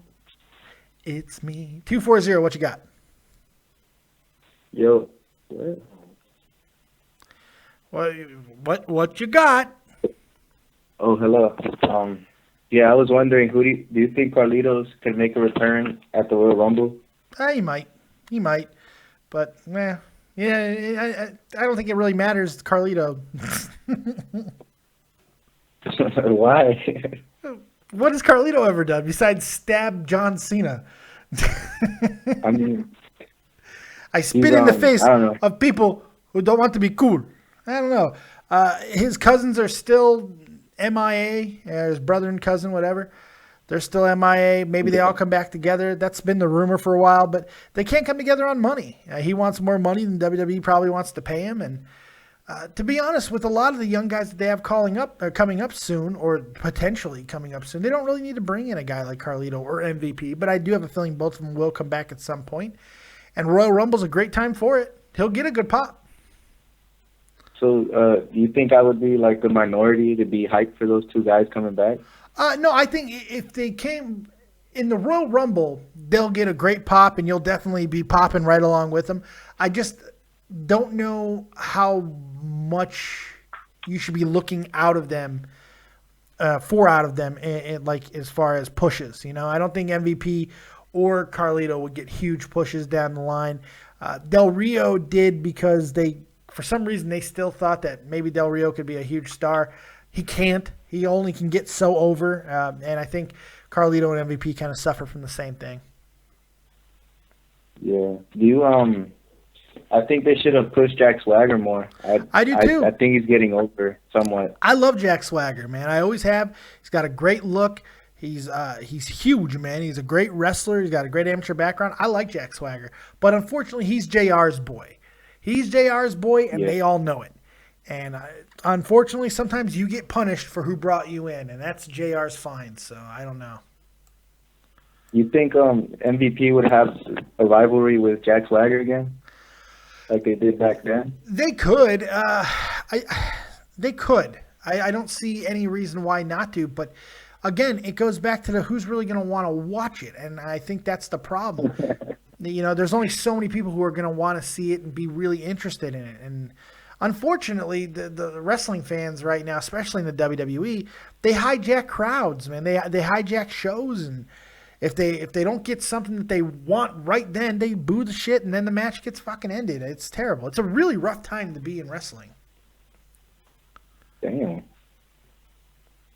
It's a low point in the industry, man. It just is what it is. Yeah, I'm Herson Carrillo in the chat. Oh, okay. All right, cool, man. Glad you called in. This is your first time calling in, I assume? Yeah, I mean, I've seen a lot of your streams. I try to watch after Raw, but, sometimes really late. That's cool with me, man. I'm glad that you found us and you came and chilled with us, man. I appreciate it. I hope you keep watching, and thanks for the support. Yeah, thank you for making videos. Really appreciate it. Hey, no problem, man. I love doing it. Take it easy, buddy. Thanks for the call. And I spit in the face of people who don't want to be cool. Let's take another call. I'll keep taking calls as long as we got them. Kenny, you're live. Dead on Dave. Come on, Kenny. Hey, what's up, Dave? What's up? Hey, Kenny, why you famous out park, Kenny? Kenny, why you famous out park, Kenny? Sorry. Oh, man. I don't even watch South Park. I don't get the reference, really. What's that? I don't even watch South Park. I don't really get the reference. Oh, seriously? Yeah. How old are you? South Park's one of the one that flew over the radar for me. How old are you, Kenny? I am 17. So, yeah, you gotta miss the boat on it. Do you watch any animated shows? Yeah, I watch. I don't know. I've watched Simpsons ever since a kid. And I watch Simpsons, Futurama, all that nonsense. Futurama kicks ass. I'm a Bob's Burgers guy personally. I love Bob's Burgers. Bob's Burgers. Bob's Burgers are pretty good. South Park's been really good this season, man. They've been hilarious because they're going after all the social justice bullshit. What you got for me, Kenny? I talk about a couple of things like Kevin Owens. How do you think they're gonna book Owens past Royal Rumble? I've said a few times in the show, and I'll say it again. I believe that this is a collision course building for Brock Lesnar. I think the reason why they're making Kevin Owens look so damn strong and so crazy is for Brock Lesnar. I believe that if they don't do the match with Kevin and Dean before Royal Rumble, they'll do it at Royal Rumble. Then Kevin will enter the Royal Rumble and have a confrontation with Brock Lesnar, and then attack Brock Lesnar after that match or the next night. And we're going to have a WrestleMania matchup between Brock Lesnar and Kevin Owens. That's where I think Kevin Owens is going. Who do you think would get over that match? You said it before. You said Lesnar. I've changed my mind on that. I think Kevin Owens wins this match now. I think this is the guy that they finally give all that rub from Brock Lesnar to. I think Kevin Owens needs to be that guy. If they want to help get Roman Reigns over down the line, past WrestleMania and everything, Kevin Owens is the guy to do it. And to do that, they need to sacrifice something, and I think it's Brock Lesnar's rub that he's had. And if they think about it long term, it works as well, because you have Kevin Owens beat Brock Lesnar at WrestleMania with no title on the line or anything. Then SummerSlam, somewhere down the line, you have Kevin Owens probably win Money in the Bank at Money in the Bank, and you have him beat friggin' Roman Reigns for the title after a really lengthy title run by Roman. Then you have Kevin Owens with the title with the returning Brock Lesnar, and you have a big money match. Just instant. Boom. Big money. That's what I would do. Yep. What do you think about Finn Balor? Because all the health concerns and all that stuff he's been getting. Where do you think he goes from NXT I read from now? that story too about it. There's not really health concerns. Like, the health concerns are more of any independent guy that is in his early 30s. There's that. Like, they think that potentially his body could burn out. But I don't think there's nothing that Finn is doing right now that makes anybody think that he's an injury risk. I mean, he's never really been a big injury guy. I think they're going to be cautious with any indie guy, though. They're going to be cautious with any independent wrestler, and I think that's the right play to do. They burn their bodies out, man. Mm-hmm. And it's what's it called? You see Finn Balor going to the main roster. In what way do you think they bring him up? You know, I think that there's so many different ways that they can. More than likely, just a surprise night after WrestleMania type thing might be a good idea. I don't really know of any other ways to do it as far as storyline-wise goes. Personally, I wouldn't mind seeing vignettes for his debut. Build him up a little bit, but you don't need to do that with a guy like Finn Balor. So I don't know. It's just getting him there will be almost in any capacity, having him do a run-in. I don't think that there's necessarily a perfect opponent for him to have. I don't think like they have to do a Demon versus Bray Wyatt thing, which I think some people might be calling for. But we'll see. I think that there's a lot of potential for him because he's so unique, and people do generally love the guy. Mm-hmm. Speaking of Bray Wyatt, where do you think how long do you think the Wyatt family thing is going to live up to? When do you think they're finally going to nip this? They're building the Wyatts big now. They're winning matches now. They're finally letting the Wyatts go off on their own. They did it on SmackDown. They're winning tag team matches. They beat the Usos clean. They choked out an Uso, man. I mean, they're starting to put some stock behind the Wyatts. I don't think it's too late. I thought it might have been, but I'm starting to think that they can actually build the Wyatts into that monster faction that they've always wanted them to be. Bray Wyatt is a dark horse candidate to win the Royal Rumble. I mean, if Roman Reigns continues to be the champion, yes, we just had this feud, but Bray has always said, anyone but you, Roman. And forever, anyone but you. So if they want to go back that for Mania, it may not be a terrible way to go. I don't think it'll be a huge draw, but we'll see what they decide to do. Well, that's pretty much it that I had to say. But how was your New Year's, Dave? It was fantastic, man. Did a show, had a good old time. Yeah, I tried to get to the show, but I was messing around with the guy that calls in and does the Demon King thing. Yeah. He was over, and yeah. Oh yeah. Well, as long as you had a good time, that's all that matters, man. I hope you have a wonderful 2016, and I appreciate the continued support of the channel. Okay, thanks, Dave. Later. All right, take it easy, Kenny. He leaves with, like, just reservation. He's like, oh, whatever. Later. Bye, dude. But Jesus, Kenny, why are you famous so apart, Kenny? Yeah, Kenny? Can I have your pudding, Kenny? That's right, Principal Victoria. He said I could have his pudding. That's right, Principal Victoria. He can have my pudding because Eric is key. There we go. It's always a good night when we have South Park. I think we're done. I don't know how much more we got, man. If we get some more callers, I'll hang out for a few more minutes. But I appreciate everybody having fun rapping with your boy, Dead on Dave. We got nothing tomorrow. Sunday, we're going to take a rest day. On the 7th day, Dave rested. This is kind of how it goes.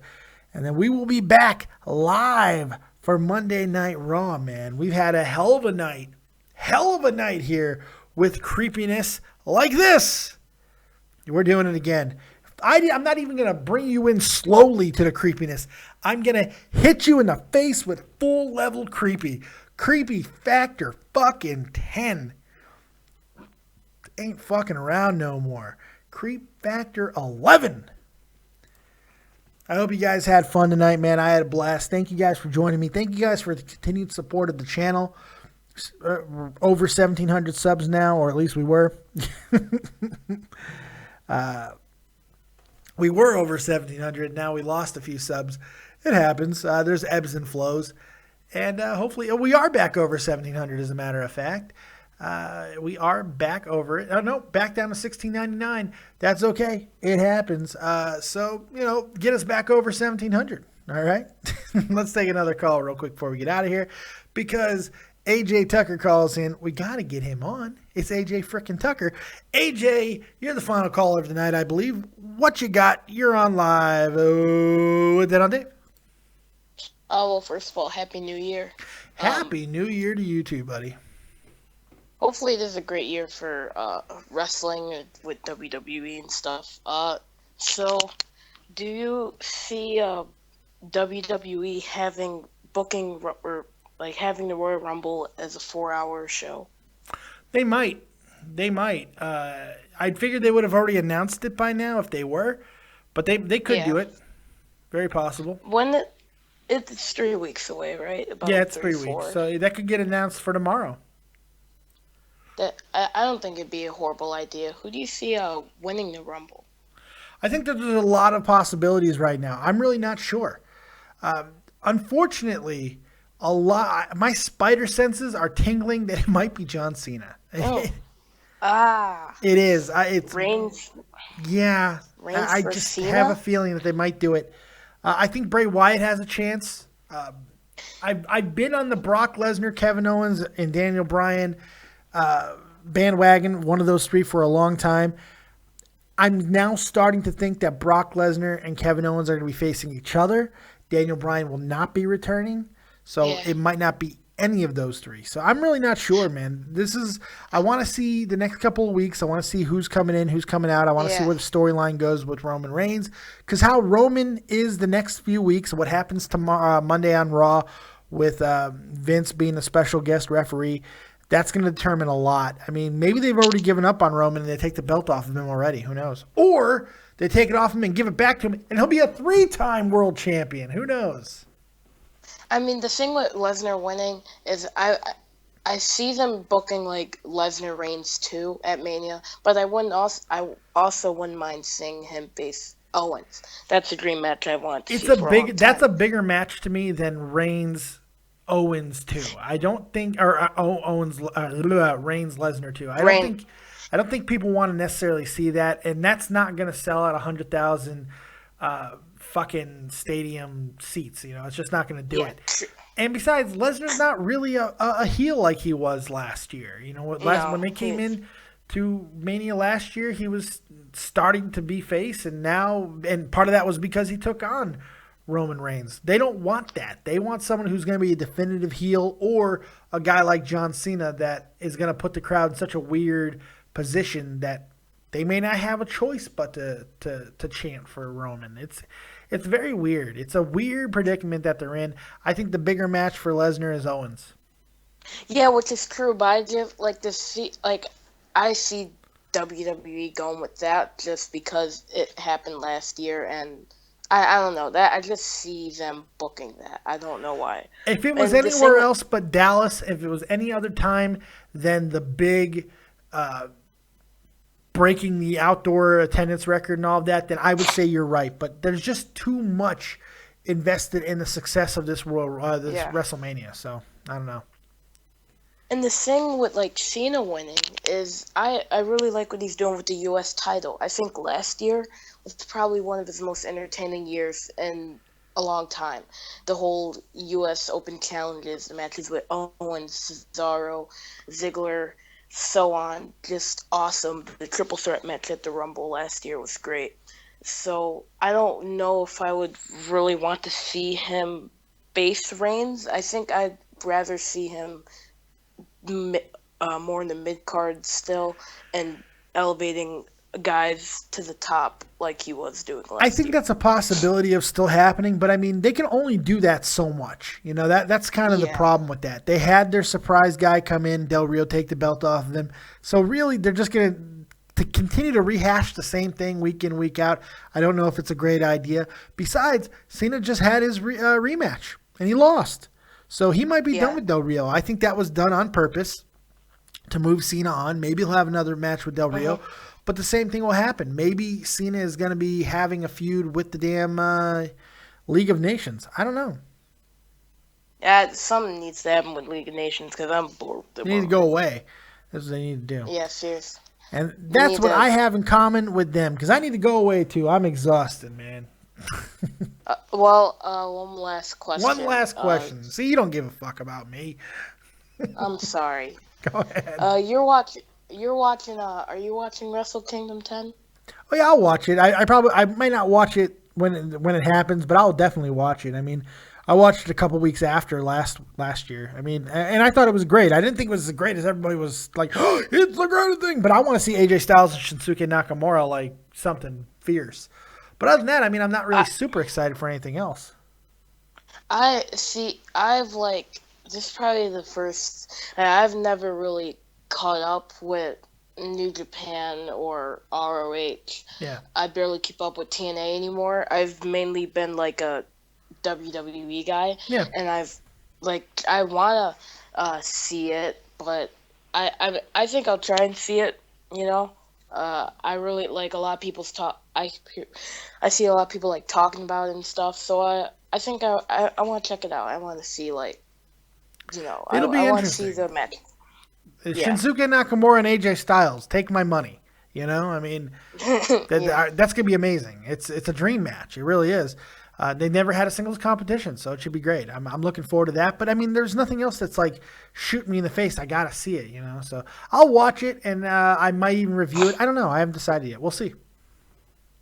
Well, yeah, it's pretty much all I had. I just wanted to talk about the Rumble and ask if you're watching Wrestle Kingdom 10. Well, I appreciate that, Mr. Tucker. I'm gonna go get me some sleep, and you have yourself a really good night and a fantastic 2016. Thanks for all the support, man. I appreciate it. You too. All right, buddy. Thanks. Take it easy, AJ. Oh, by the way, You too. great deep voice you got coming in, man. I'm hearing the deep voice coming. You're becoming a man. Oh, yeah, ever since I became 13, I just feel it coming. It's weird. There you go. All right, AJ, take it easy, buddy. AJ Tucker, everybody. I remember when my balls dropped. It was a great day. I'll never forget it. It was a summer. It was about 4 years ago. No, I'm just kidding. I hope you guys had a lot of fun. I know this is like the 4th or 5th time that I am getting up out of here, but this time for real, I think. thank you for everybody who supported, everyone who's called in, everyone who's commented tonight. We had a really, really fantastic show. Hope you guys enjoyed it. And we'll see you next time, man. Like, subscribe, and share. And remember this. That's right. See these guys? None of them are talented. But I'll bet you one thing. They have talented friends, and that's exactly what you should do. If you don't have talent, have talented friends. We'll see you next time right here on Dead on Dave Productions. Like, subscribe, and share. Thank you guys very much. Keep it fucking copious. Peace!